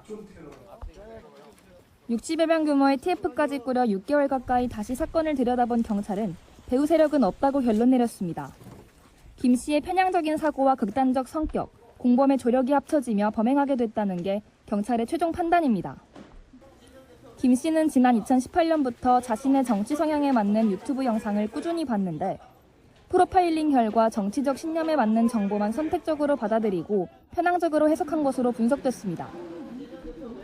경찰은 또 김 씨가 지난 2023년 6월부터 12월까지 있었던 이 대통령의 외부 일정을 쫓아다니며 모두 6차례에 걸쳐 범행을 시도한 사실도 확인했습니다. YTN 이수빈입니다. 경찰이 가덕도 테러 사건 수사를 반년 만에 마무리하면서 당시 국정원 법률특보였던 김상민 전 검사가 허위로 보고서를 작성했다고 봤습니다. 경찰은 김 전 검사가 길이 18cm의 흉기를 의도적으로 커터칼로 축소 기재했다고 판단했습니다. 김혜린 기자입니다. 지난해 3월 국정원 법률특보였던 김상민 전 검사는 국정원 테러 담당 부서로부터 법률 검토를 의뢰받았습니다. 이재명 대통령이 더불어민주당 대표 시절 가덕도에서 피습당한 사건이 테러에 해당하는지 판단해달라는 내용이었습니다. 당시 김 전 검사는 검토 보고서에 범행에 쓰인 길이 18cm의 개조된 등산용 칼을 커터칼로 기재했습니다. 그런데 가덕도 테러 사건 수사를 반년 만에 마무리한 경찰은 김 전 검사가 보고서에 범행 도구를 축소해 적는 등 허위 공문서를 작성한 것으로 봤습니다. 당시 국정원은 이 보고서를 바탕으로 가덕도 피습 사건이 테러에 해당하지 않는다는 결론을 소관부처에 통보했습니다. 경찰은 당시 김 전 검사가 참고했던 자료 등을 바탕으로 김 전 검사가 흉기의 형태를 인지하고도 의도적으로 축소해 적은 것으로 판단했습니다. 경찰은 또 김 전 검사가 해당 보고서가 테러 여부에 대한 최종 판단에 쓰일 걸 알고 있었던 것으로 봤습니다. 단순한 실수나 오기가 아니라 피습 사건이 테러로 판단되지 않도록 고의적으로 사실과 다른 내용을 적었다고 본 겁니다. 김 전 검사는 YTN과의 통화에서 커터칼로 적은 건 과거 박근혜 전 대통령 커터칼 피습 사건 등을 참고하다 혼동해 잘못 적은 거라며 고의적으로 축소하려 한 게 아니란 입장을 밝혔습니다. 김 전 검사는 김건희 씨에게 공천 청탁과 함께 고가의 그림을 건넨 혐의 등으로 2심에서 징역형의 집행유예를 선고받고 대법원 선고를 앞둔 상태입니다. 경찰은 이와 함께 또 다른 국정원 관계자 2명에 대해서도 실제 대테러 합동조사 결과가 나오지 않았는데도 결과 보고서를 허위로 작성한 것으로 봤습니다. 경찰은 이 같은 조사 결과를 바탕으로 김 전 검사와 국정원 관계자 2명을 허위 공문서 작성, 행사 혐의로 검찰에 넘겼습니다. YTN 김혜린입니다. 이재명 대통령이 정부가 개인정보 유출 제재를 강화한 것과 관련해 자신만 표적이 됐다고 주장하는 기업이 있는데 그렇지 않다고 선을 그었습니다. 대규모 개인정보 유출 이후 한미 간 주요 현안이 된 이 쿠팡 사태를 염두에 둔 것으로 풀이됩니다. 정인용 기자입니다. 정부 부처 업무보고 2일차 이재명 대통령은 개인정보보호위원회를 상대로 정보 유출 제재 강화 문제를 언급했습니다. 유출 사고 부담이 보안 비용보다 적다 보니 계속 발생하는 거라며 그래서 과징금을 대폭 올린 거라고 강조했습니다. 그런데 나만 표적을 삼아 그러는 것 아니냐고 주장하는 기업이 있다며 충분히 설명할 필요가 있다고 주문했습니다. 대한민국 정부의 방침이 제재를 강화한다는 것이고 어떤 기업의 특성을 전혀 고려하지 않고 법과 방침에 따라 한 것이라는 점을 앞서 지난달 개인정보보호위는 대규모 개인정보 유출 사고를 낸 쿠팡에 대해 6천억 원대 과징금 철퇴를 내렸습니다. 여기에 그간 여러 정부기관이 사고 조사에 나선 점까지 더해져 미국 정치권 일각에선 자국 기업에 대한 차별적 대우란 주장이 제기됐는데 이를 반박한 거로 풀이됩니다. 법 위반 행위에 집중해서 어느 국가나 어느 기업이나 어느 기관이나 상관없이 엄정하게 또 공정하게 그렇게 처분을 내리고 있습니다. 특히 강경화 주미대사가 쿠팡 사태를 포함해 대미 투자, 안보 협상 등 대책을 논의하기 위해 귀국한 상황을 염두에 두고 거듭 미측 우려를 불식시키기 위한 거란 해석도 나왔습니다. 청와대는 부처 업무 보고에 이어 경제 관련 부처 고위 당국자들과 강경화 대사 등을 불러 한미 주요 현안을 점검하는 NSC 상임위원회를 개최하기도 했습니다. 위성락 국가안보실장은 이 자리에서 대외 환경 불확실성이 고조되는 시기일수록 국익을 위한 대처 방안을 잘 조정해야 한다고 당부했습니다. 이는 청와대가 정부 부처와 일관된 대응을 토대로 한미 간 작은 균열이라도 발생하지 않도록 적극 관리해 나가겠다는 의미로 읽힙니다. YTN 정인용입니다. 이재명 대통령이 현대차그룹의 새만금 투자 계획에 대해 엄청난 규모라며 일각에서 제기되는 이른바 전북 소외론을 반박했습니다. 이 대통령은 오늘 청와대에서 열린 새만금 개발청 등 업무보고에서 책임 있는 사람들이 이에 대해 이상한 소리를 하는 건 정말 문제라고 보인다며 이같이 말했습니다. 이 대통령은 최근 발표한 3대 메가 프로젝트를 염두에 둔 듯 다른 데서 800조 이러니까 이게 뭐야 하는 경향이 생길 것 같다며 이 사업도 성공적으로 확장되면 몇 배, 몇십 배가 될 수 있다고 강조했습니다. 쿠팡이 미국 정부와 정치권을 상대로 한 로비 활동은 미국 헌법이 보장하는 합법적인 활동이라면서 미국 사회에서 이 기업의 정상적인 대외 활동이라고 밝혔습니다. 쿠팡은 지난해 주요 글로벌 기업을 포함해 15,768개 기업이 미국 정부와 백악관, 상하원 등을 대상으로 로비 활동을 벌였다며 쿠팡 INC도 이들 기업 가운데 하나일 뿐이라고 설명했습니다. 또 쿠팡 INC의 로비 규모는 국내 주요 대기업 그룹보다 작은 수준이며 미국 주요 자동차 기업이나 대형 IT 기업과 비교해도 훨씬 적은 규모라고 밝혔습니다. 한국은행이 3년 6개월 만에 기준금리를 2.5%에서 2.75%로 인상을 결정했습니다.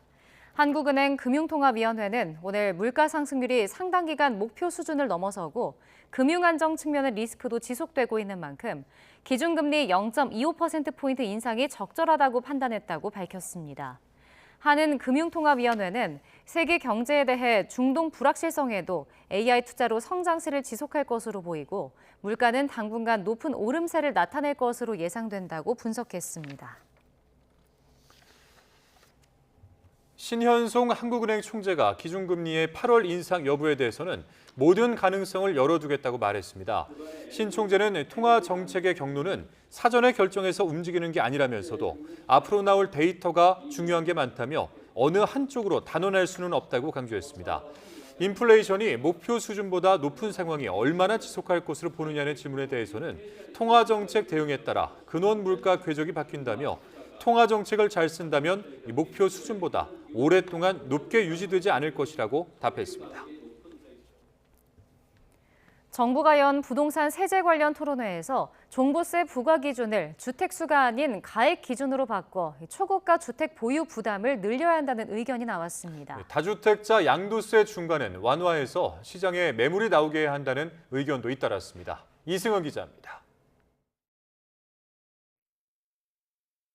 현재 종합부동산세는 지역에 상관없이 다주택자의 세율이 높고 공제액도 적습니다. 공시가격 15억 원짜리 한 채를 소유하면 90만 원, 두 채를 가지면 192만 원으로 2배 이상 많습니다. 전문가들은 종부세 과세 기준을 주택수가 아닌 가액 기준으로 바꿔야 한다고 말합니다.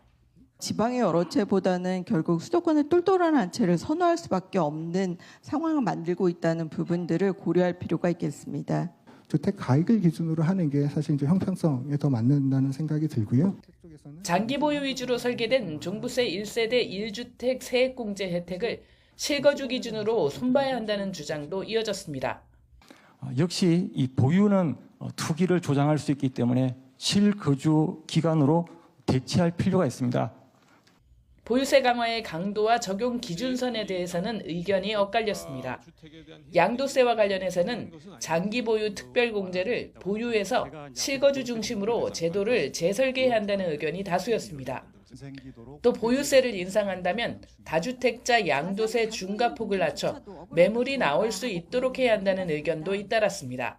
보유세를 보편적으로 강화하는 것을 전제로 해서 다주택자의 양도세 중과의 정도를 좀 낮춰줄 수 있다고 생각합니다. 2년에서 3년 정도 이 기간을 주면은 충분히 매물이 나오면서 시장의 안정력과 자산 가격이 있는데 한번 떨어지면요 올라가기 쉽지 않습니다.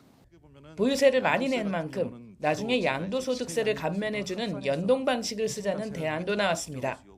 내가 나중에 양도세 소득세를 그만큼 감면받을 수 있겠다라는 기대가 있다면 어느 정도 그 조세 부담에 대해서 조세 저항에 대해서 어느 정도는 완화될 수 있지 않을 것이라고 생각합니다. 국내 총생산 대비 우리나라의 부동산 관련 세금이 낮지 않다며 지방 균형 발전과 공급이 해법이라는 의견도 있었습니다. 정부는 오는 23일 대통령 주재 부동산 국민 대토론회에서 핵심 쟁점을 조율한 뒤 최종 개편안을 발표합니다. YTN 이승은입니다. 경북 경산에서 함께 술을 마시던 친구를 잔혹하게 살해한 혐의를 받는 24살 정재환의 신상 정보가 공개됐습니다. 정재환은 술에 취해서 기억이 나지 않는다면서 진술을 회피하고 있는데 유가족은 심신미약을 노린 꼼수라면서 철저한 수사를 촉구하고 있습니다. 김근우 기자입니다. 속옷까지 모두 벗은 남성이 편의점에 들어섭니다. 몸은 문신으로 뒤덮였고 곳곳이 피투성입니다.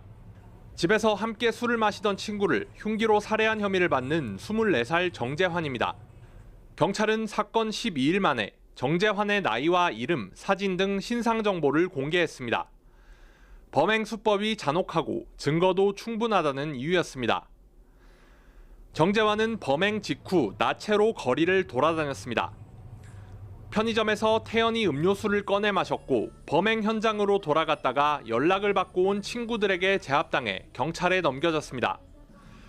유가족 측은 이런 이해할 수 없는 행동이 심신미약을 인정받으려는 목적 아니냐고 의심합니다. 실제로 정재환은 경찰 조사에서 술에 취해 기억이 나지 않는다며 범행 경위를 제대로 진술하지 않았습니다. 바나나 우유를 집어서 편의점에서 나가면서 빨대까지 챙겨서 나가는 모습도 이제 볼 수가 있었거든요. 실제로 그렇게 심신미약이 존재했기 때문에 주장하는 것이 아니라 수사와 재판을 염두에 둔 전략적인 주장이라고 생각을 하고 있습니다. 유가족 측은 경찰의 초동 대응도 부실했다며 문제 삼았습니다. 정재환이 범행 이후 경찰차와 마주쳤는데 경찰이 즉시 제압하지 않고 쫓아가기만 했다는 겁니다. 자칫 시신 훼손 등 추가 범행이나 증거인멸로 이어질 수도 있었다는 지적입니다. 반면 경찰은 첫 신고가 남성이 나체로 거리를 돌아다닌다는 내용으로 들어왔고 핏자국을 쫓아갔다가 현장에 도착해서야 살인사건임을 확인해 체포했다고 해명했습니다. 경찰은 정재환을 살인 혐의로 송치한 뒤 유가족 측이 추가로 고소한 시신 훼손 혐의에 대해서도 수사를 이어갈 계획입니다. YTN 김근우입니다. 인천지방법원이 이른바 아들 특혜 채용 의혹으로 기소된 김세환 전 중앙선거관리위원회 사무총장에 대해 오늘 징역 2년을 선고했습니다. 재판부는 김 전 총장이 아들 채용을 청탁하고 전입 지원 요건을 낮추도록 지시하거나 특혜성 단독 관사를 배정했다는 등의 핵심 혐의에 대해 선관위 관계자들의 진술과 문자 메시지 같은 증거를 바탕으로 모두 유죄로 인정했습니다. 재판부는 김 전 총장이 독립성과 청렴성이 강하게 요구되는 선관위 공직자로서의 본분을 망각하고 공정성에 대한 신뢰를 무너뜨려 죄질이 매우 무겁다고 질타했습니다. 서울 송파경찰서는 오늘 잠실 개표소 봉쇄 시위 현장에서 체육단체 진입을 막아 업무를 방해한 혐의를 받는 30대 여성 A씨에 대해 사전 구속영장을 신청했습니다. 이어 검찰이 영장을 청구하면서 이르면 오는 20일 A씨에 대한 영장실질심사가 이루어질 것으로 보입니다. A씨는 지난달 16일 체육단체 관계자들이 올림픽공원 핸드볼 경기장 진입을 시도했을 당시 성조기를 두른 채 혼자 출입문을 막은 혐의를 받습니다. 미국 반도체주 약세에 삼성전자와 SK하이닉스 주가가 크게 흔들리며 코스피 지수가 7,000선 아래까지 떨어지면서 정규장을 마감했습니다. 마지막 날까지 매도 사이드카가 발령되면서 이번 주 내내 그야말로 롤러코스터 장세를 펼쳤습니다. 정현호 기자입니다. 연휴를 앞둔 목요일 코스피 지수는 6.37% 급락하며 7,000선 밑으로 내려간 6,820포인트로 마감됐습니다. 정규장이 시작되자마자 쏟아진 매도세에 개장 10분 만에 올해 19번째 매도 사이드카가 발동되기도 했습니다. 대장주인 삼성전자가 25만 원 중반대까지 밀렸고 SK하이닉스는 190만 원 선까지 내주며 184만 원으로 종가를 찍었습니다. 하루 만에 각각 8%, 11%가 빠진 겁니다. 지난밤 ADR로 상장된 SK하이닉스 주가가 9% 빠지는 등 미 증시 반도체주 약세가 국내 증시 전반에 영향을 미친 것으로 풀이됩니다. 7월 말에서 8월 초까지 미국 AI 투자를 주도하는 기업들의 투자 계획, 캐펙스 계획이 어떻게 나올 것인지를 확인을 해야 되거든요. 그때까지는 불안할 수밖에 없고. 지수를 끌어내린 것은 각각 1조 3천억, 2조 3천억을 순매도한 외국인과 기관이었고 개인은 순매수세로 물량을 받았습니다. 이렇게 마감된 이번 주 코스피 시장은 내내 급등락이 반복된 그야말로 롤러코스피였습니다. 8%가 빠지는 대폭락으로 7천선이 깨지며 서킷 브레이커가 걸린 검은 월요일에 이어 화요일은 지수가 널뛴 폭이 531포인트에 달했습니다. 여기에 더해 수요일과 목요일엔 각각 매수 매도 사이드카가 걸릴 정도로 변동이 컸습니다. 일단 한국은행의 이번 기준금리 인상은 그간 예상됐던 수준으로 정해졌던 만큼 당장 증시에 큰 영향은 제한적인 것으로 분석되는 가운데 한은이 추가 금리 인상 가능성도 열어둔 만큼 앞으로 금융투자 심리는 갈수록 위축될 수 있다는 관측도 나옵니다. YTN 정윤우입니다. 김정관 산업통상부 장관이 메모리 반도체 투자 수요가 현재 수익을 넘어설 수 있을 것이라며 투자에 더 집중해야 할 때라고 강조했습니다. 김 장관은 오늘 제주에서 열린 대한상공회의소 포럼에서 항구적 비즈니스는 없다는 게 역사의 진리라며 정신을 바짝 차리고 대응하지 않으면 잘 나가던 기업도 떨어질 수 있다고 밝혔습니다. 이어 인공지능이 새로운 시대를 여는 새로운 판이라면 지방은 AI 시대를 담을 공간이라며 이 판에서 지방을 일으켜 세우지 않으면 우리 경제의 미래가 없다고 말했습니다. 메리츠 금융그룹이 홈플러스의 회생을 위한 2천억 원 규모의 긴급 운영자금 DIP 대출을 전액 지원하기로 했습니다. 메리츠 증권과 메리츠 캐피탈, 메리츠 화재는 오늘 이사회를 열고 홈플러스 대주주인 MBK 파트너스와 김병주 회장의 연대 보증을 조건으로 대출 지원안을 최종 승인했습니다. 메리츠 금융은 고심 끝에 내린 결정이라면서 이번 자금이 홈플러스 회생의 마중물이 되길 기대한다고 밝혔습니다.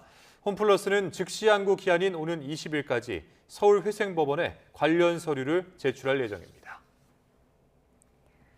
잠시 주춤했던 장맛비가 사흘 연휴 내내 다시 이어질 것으로 보이는 가운데 오늘과 내일은 남부를 중심으로 주말부터는 중부에도 비가 내리겠습니다. 특히 토요일 새벽에는 중부지방을 중심으로 폭우가 쏟아질 가능성이 있습니다. 김민경 기자입니다. 중부지방에 폭우를 쏟아낸 뒤 잠시 주춤했던 장맛비가 다시 시작됐습니다.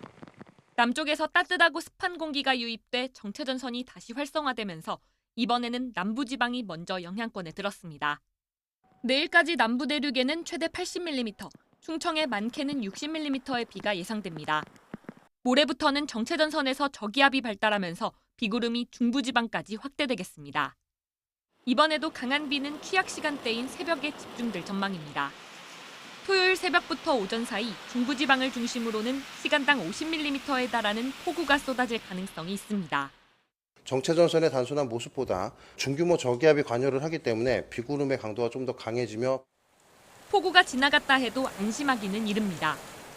일부 수치 모델에서 토요일 밤부터 일요일 새벽 사이 또다시 중부지방에 비구름이 강하게 발달하는 걸로 예측했기 때문입니다.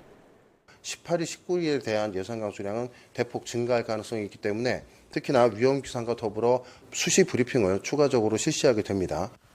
기상청은 사흘 연휴 내내 강한 비가 집중되는 지역이 바뀔 수 있는 만큼 최신 기상 정보를 계속 확인해달라고 당부했습니다. YTN 김민경입니다. 네, 지난 9일 경북 영주에서 집중호우로 불어난 하천에 휩쓸려 실종됐던 70대 남성이 일주일 만에 숨진 채 발견됐습니다. 소방당국은 오늘 오전 11시 10분쯤 경북 영주시 안정면 일원교 근처에서 실종됐던 70대 A씨의 시신을 발견해 수습했습니다. 발견 장소는 A씨가 실종된 남원천에서 약 12km 떨어진 지점으로 파악됐습니다.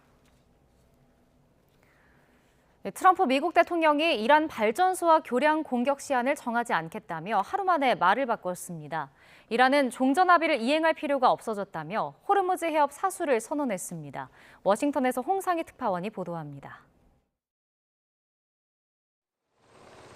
다음 주까지 합의가 이뤄지지 않으면 이란의 발전소와 주요 교량을 공격할 거라고 했던 트럼프 대통령이 또 말을 바꿨습니다. 데드라인을 제시하지는 않겠지만 제대로 행동하는 게 좋을 거라며 압박을 이어갔습니다. I don't like giving deadlines, but they pretty much know. They know the story. They better behave. 또 이란이 합의를 간절히 원하지만 합의 여부도 미국이 결정할 거라고 주장했습니다. They want to settle so badly. They don't like what we're doing. And they do want to settle. We'll find out whether or not we settle with them or we just finish it off.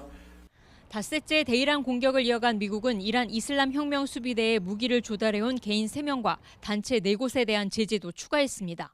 호르무즈 해협을 둘러싼 미국과 이란의 봉쇄가 각각 재개된 가운데 이란은 미국이 합의를 위반한 이상 종전 양해각서를 이행할 이유가 없다고 밝혔습니다.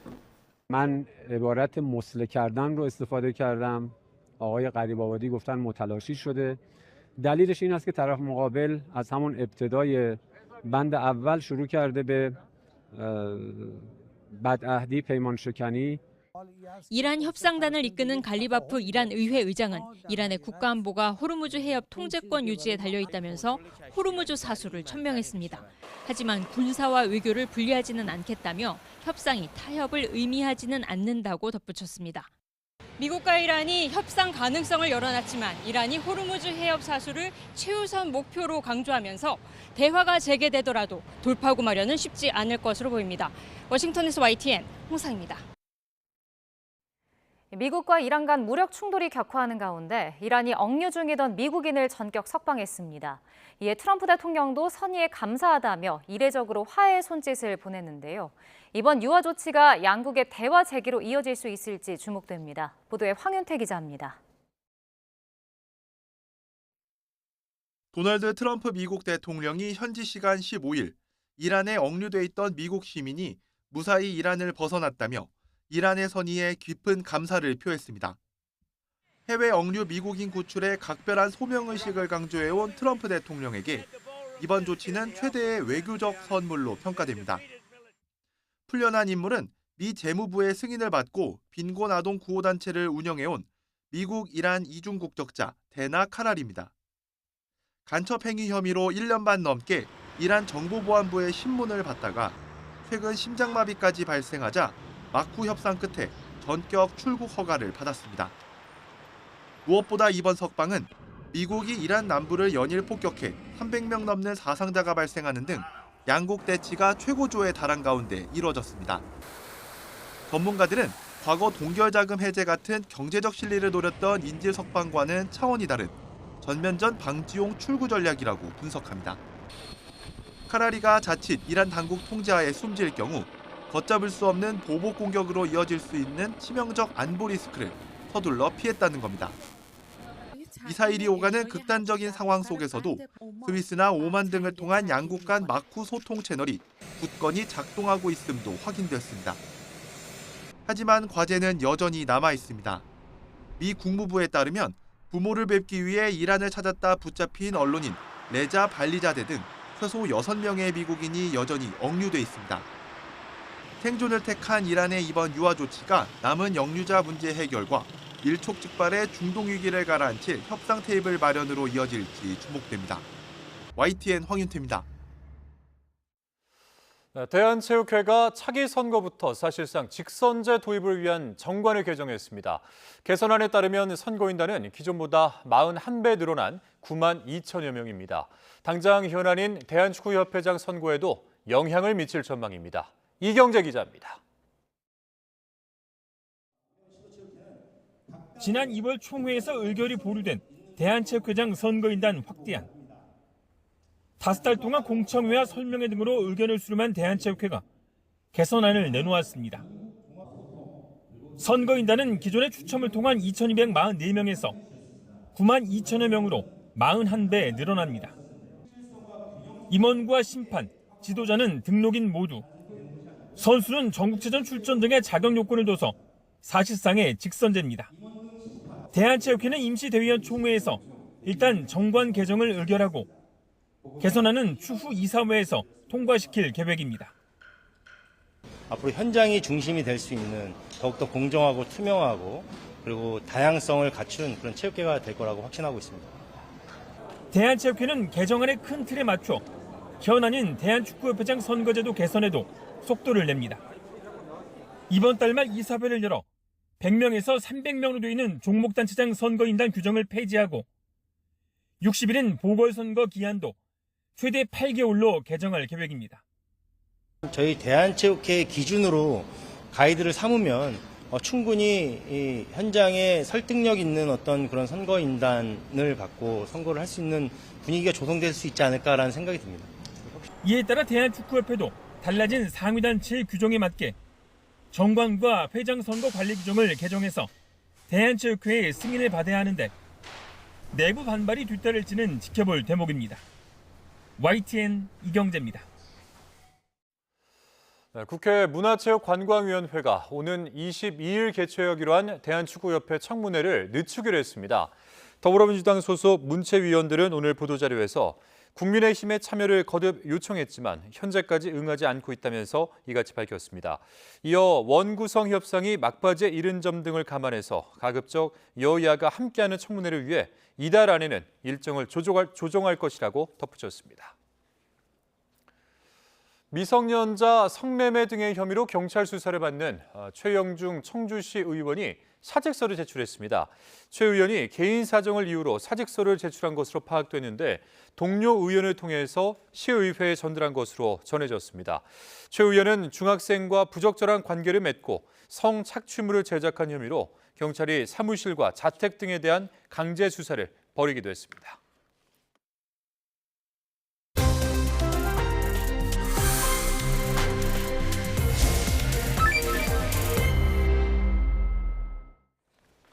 네, 오늘 코스피가 다시 7,000피 아래로 떨어지면서 검은 목요일을 보냈습니다. 전날 매수 사이드카에 이어서 오늘 장중 매도 사이드카 발동으로 증시가 그야말로 널뛰고 있는데 자, 이 상황 고란 경제 전문 기자와 함께 짚어보도록 하겠습니다. 어서 오시죠. 어서 오십시오. 네, 안녕하세요. 네, 코스피가 이제 6% 넘게 급락하면서 6,800선에서 장을 마쳤습니다. 일단 뭐 간밤에 뉴욕 증시에서 반도체주에 뭐 매물이 쏟아져 나왔기 때문인 걸로 봐야 될까요? 네, 아무래도 뉴욕 증시 상황을 놓고 보면 S&P 500이나 나스닥, 뭐 다우지수 다 상황이 나쁘지 않았습니다. 빅테크 기업들 중심으로 주가는 올랐는데요. 그런데 우리 증시에 큰 영향을 미치는 샌디스크, 마이크론, 그리고 SK하이닉스, ADR 이게 다 한 8에서 9% 정도 하락했습니다. 네. 그 하락의 여파를 우리 증시가 그대로 받은 건데요. 뭐 많이들 아시겠지만 우리 증시에서 삼전닉스, 삼성전자, SK하이닉스가 차지한 시가총액 비중이 60%, 그에 연관된 뭐 SK스퀘어 이런 종목까지 합치면요 70%입니다. 그러니까 반도체 기업 주가가 떨어지면 코스피 지수가 그대로 밀리는 현상이 지금 반복되고 있는 거죠. 네. 그러니까 반도체 업황에 대해서 뭐 이미 고점을 찍은 거다. 아니다 이제 뭐 펀더멘탈은 견고하다. 뭐 이런 양쪽의 의견들이 있는데 어떻게 보고 계십니까? 지금 현재 여러 증권사에서 나오는 애널리스트 리포트 상황을 보자면요. 일단 영업이익 증가하는 건 맞습니다. 영업이익이 매 분기 증가하는 건 맞고요. 다만 여기서 엇갈리는 부분이 영업이익의 증가세가 꺾였냐 안 꺾였나요? 그러니까 근데 이제 주가 같은 경우에는 사실 지금 돈을 얼마나 잘 벌고 있느냐가 아니라 앞으로도 잘 벌 거냐라는 부분인데요. 이 부분에 있어서 반도체 기업들이 일단 뭐 수주를 받아가지고 물건을 만들어서 돈을 벌잖아요. 그러면 이 발주를 하는 쪽, 이건 이제 빅테크입니다. 근데 빅테크들이 점점 현금 여력이 딸리고 있어요. 과거에는 이제 빅테크들이 벌어놓은 돈을 가지고 투자를 했는데 이제는 투자할 돈이 없어지다 보니까 아마 간간히 들리는 소식이 뭐 유상증자를 한다, 빅테크들이 아니면 전환사채를 발행한다 이런 소식을 좀 들어보셨을 거 아니에요. 예. 아, 이 빅테크 기업들도 결국 한계 상황에 다다른 거 아니냐. 그럼 앞으로 반도체 기업들한테 계속 발주를 할까? 이 부분에 대해서 의심을 하고 있는 거거든요. 그래서 뭐 가끔 이제 메타가 갑자기 AI 데이터 센터를 뭐 임대해 주기로 했다 이런 소식이 나오니까 시장이 화들짝 놀라는 일이 발생했고요.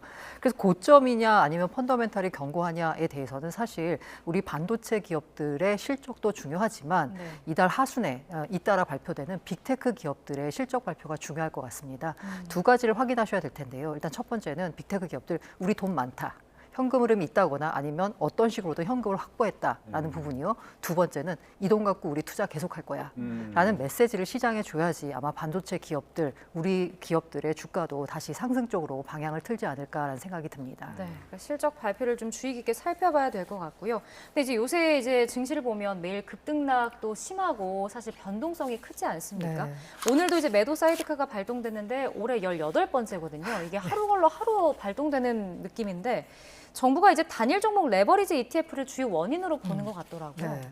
이게 그 변동성을 약간 이게 원인이라고 근본적인 원인이라고 볼 수 없지만 앞서 말씀드린 지수의 이 변동 폭을 키우는 직접적인 원인은 맞는 것 같습니다. 사실 단일 종목 레버리지 ETF가 나온 다음에 느끼시기에도 아마 하루에 코스피 지수가 왜 이렇게 왔다 갔다 하지? 그리고 홀짝 게임이야. 하루는 급등하고 하루는 급락하고 이런 상황이 펼쳐진 것 같은데요. 네. 이 레버리지 ETF가 아마 금융당국에서 허용할 때도 이 정도로 시장에 미치는 영향이 클 거라고 생각을 못 하셨을 것 같습니다. 그런데 시장의 영향이 클 클 수밖에 없는 게요. 이게 나온 시점이 코스피 지수가 막 상승하면서 7,000피, 8,000피, 9,000피를 그냥 다이렉트로 통과하던 그 시점에서 나왔거든요. 5월 말에 나왔는데 그때 투자자들 레버리지 ETF를 사는 개인들의 마음이 어떤 마음이었냐면 야, 그간에 국장 탈출은 지능순이다라고 하면서 코스피 지수를 외면했었는데 내가 투자 안 하고 있는 사이에 코스피 지수가 너무 많이 오른 겁니다. 그럼 요걸 빨리 따라잡으려면 돈이 많거나 아니면 수익률이 높아야 되잖아요. 돈은 많지 않으니까 수익률을 높일 수 있는 방법, 마침 레버리지 ETF가 나왔네 라고 하면서 레버리지 ETF를 너무 많이들 투자를 하셨습니다. 네. 그래서 게다가 이제 레버리지 ETF의 특성상, 그리고 투자하시는 분들의 특성상 단기간에 많이 벌고 싶으신 거잖아요. 예. 그러다 보니까 회전율이 굉장히 높습니다. 하루에도 몇 번씩 샀다 팔았다 하는 건데요. 제가 숫자를 보고 굉장히 놀랐는데 어떤 그 레버리지 ETF 한 상품의 경우에는 하루에 이 주식의 주인이 24번까지 바뀔 정도로 매매가 굉장히 활발했다는 거예요. 네. 전체 거래 대금 가운데 이 단일 종목 레버리지 ETF가 차지하는 비중이 40%에 육박할 정도로 너무 거래 비중이 커지다 보니까 시장에 미친 영향이 커진 건데요. 레버리지 ETF의 특성이 뭐냐면 원래 본주에 2배로 움직여야 되잖아요. 그러다 보니까 이게 올라갈 때는 2배로 사야 돼요, 운용사에서. 그러다 보니까 상승 속도를 더 가파르게 만들어버리고 반대로 떨어질 때는 2배로 팔아야 됩니다. 그러다 보니까 하락 속도를 더 가파르게 만들고 변동폭을 키우는 이유가 됐다라고 볼 수 있죠. 그러니까요. 근데 이런 상황에서 정부가 일단은 보완책을 내놨습니다. 기본 예탁금을 기존 1,000만 원에서 이제 3,000만 원으로 올리고 또 매매 수량 단위를 20주씩으로 확대하기로 했는데 이 보완책에 대해서는 좀 어떻게 평가를 하실 수 있을까요? 예, 저한테 어떤 대책을 내놔서 좀 시장을 안정화시킬 수 있겠니라고 물어보면 저도 뾰족한 대책은 없습니다. 네. 그런데 지금 나온 대책을 보자면 과연 이를 통해서 변동성이 좀 완화될 수 있을까 고개를 갸웃하게 되는 부분은 있어요. 일단 기본 예탁금은 1,000만 원에서 3,000만 원 올렸는데요. 네. 그 시장에서는 그런 얘기들 많이 하세요. 3,000만 원 올려봐야 할 사람들 다 한다라는 얘기 하시거든요.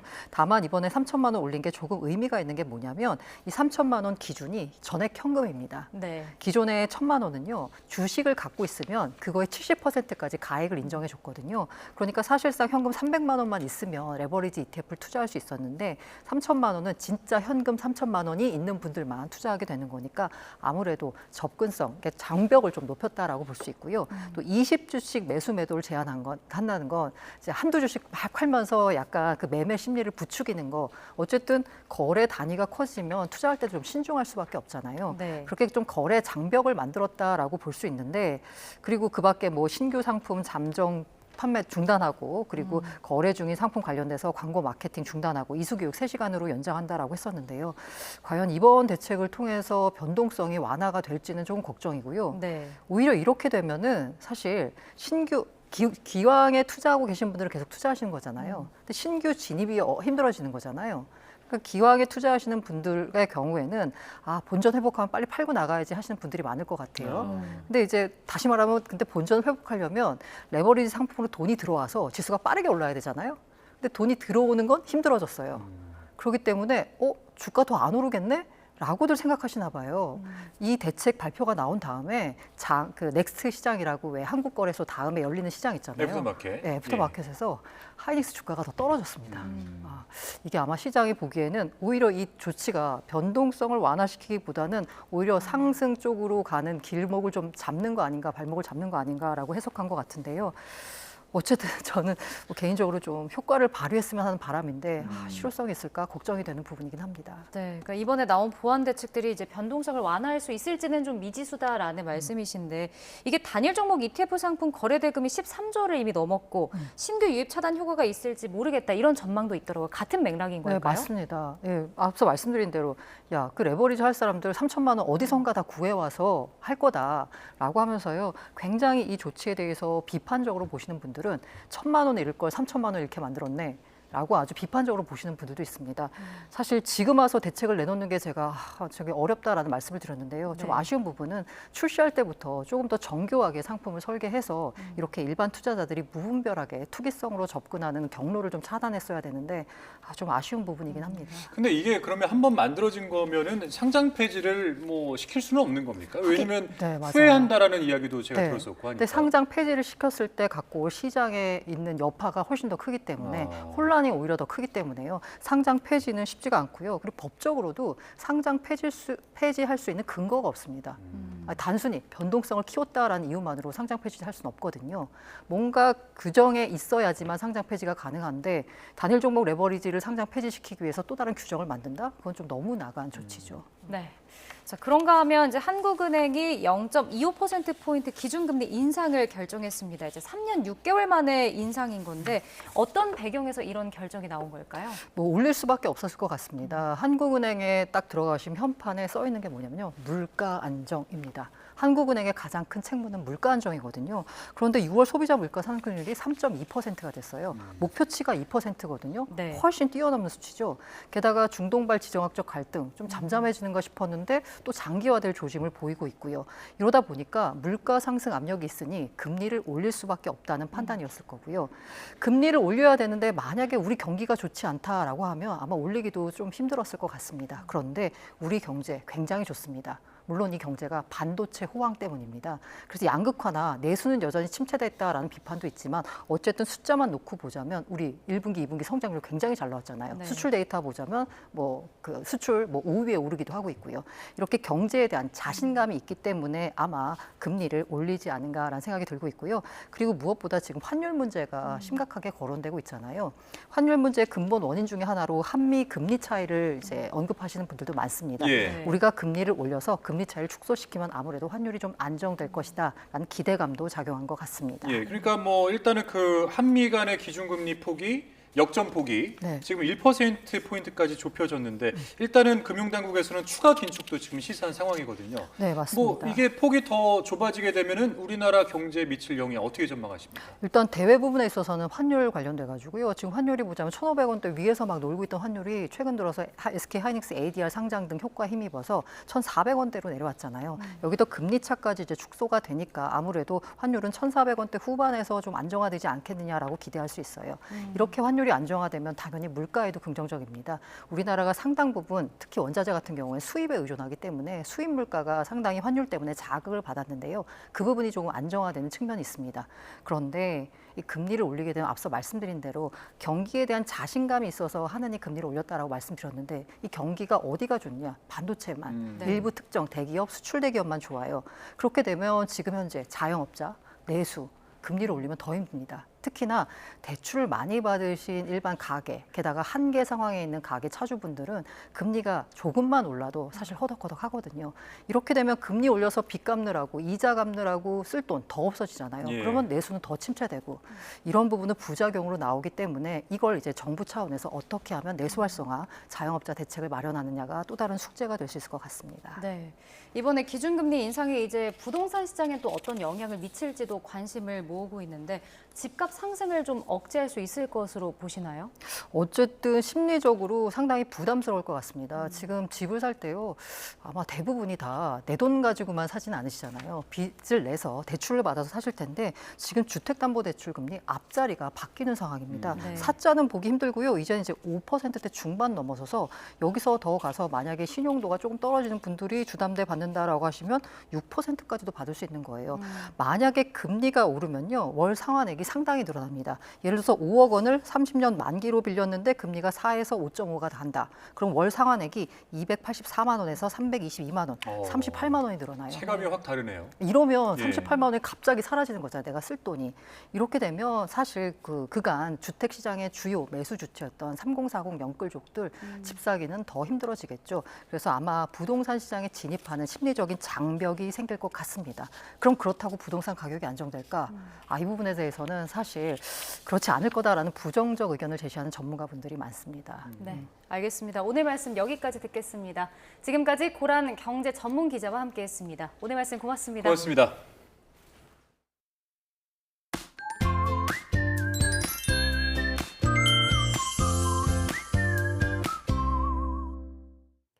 내일부터 사흘간 제헌절 연휴가 이어집니다. 네, 하지만 아쉽게도 연휴 내내 장맛비 소식이 있는데요.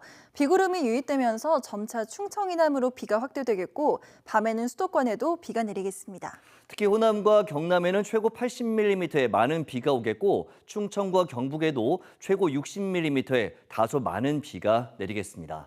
비가 내려도 더위는 완전히 식지 못합니다. 우선 오늘 밤 사이에도 서울 기온이 23도, 광주 25도 이상을 유지하는 등 열대야나 열대에 버금가는 밤더위가 나타나겠습니다. 한낮에는 서울 기온이 32도, 대전 30도, 대구 32도까지 오르겠고 습도가 높아 체감 더위는 이보다 더하겠습니다. 남은 연휴 동안에는 전국에 비가 내리겠고 특히 중서부를 중심으로는 시간당 최대 80mm의 극한 호우가 쏟아질 전망입니다. 연휴를 앞두고 미리 계곡 여행을 잡아두신 분들도 있을 텐데요. 많은 비가 예상되는 만큼 계곡을 가기 전에 호우에 대한 대처법을 익혀두는 것이 좋습니다.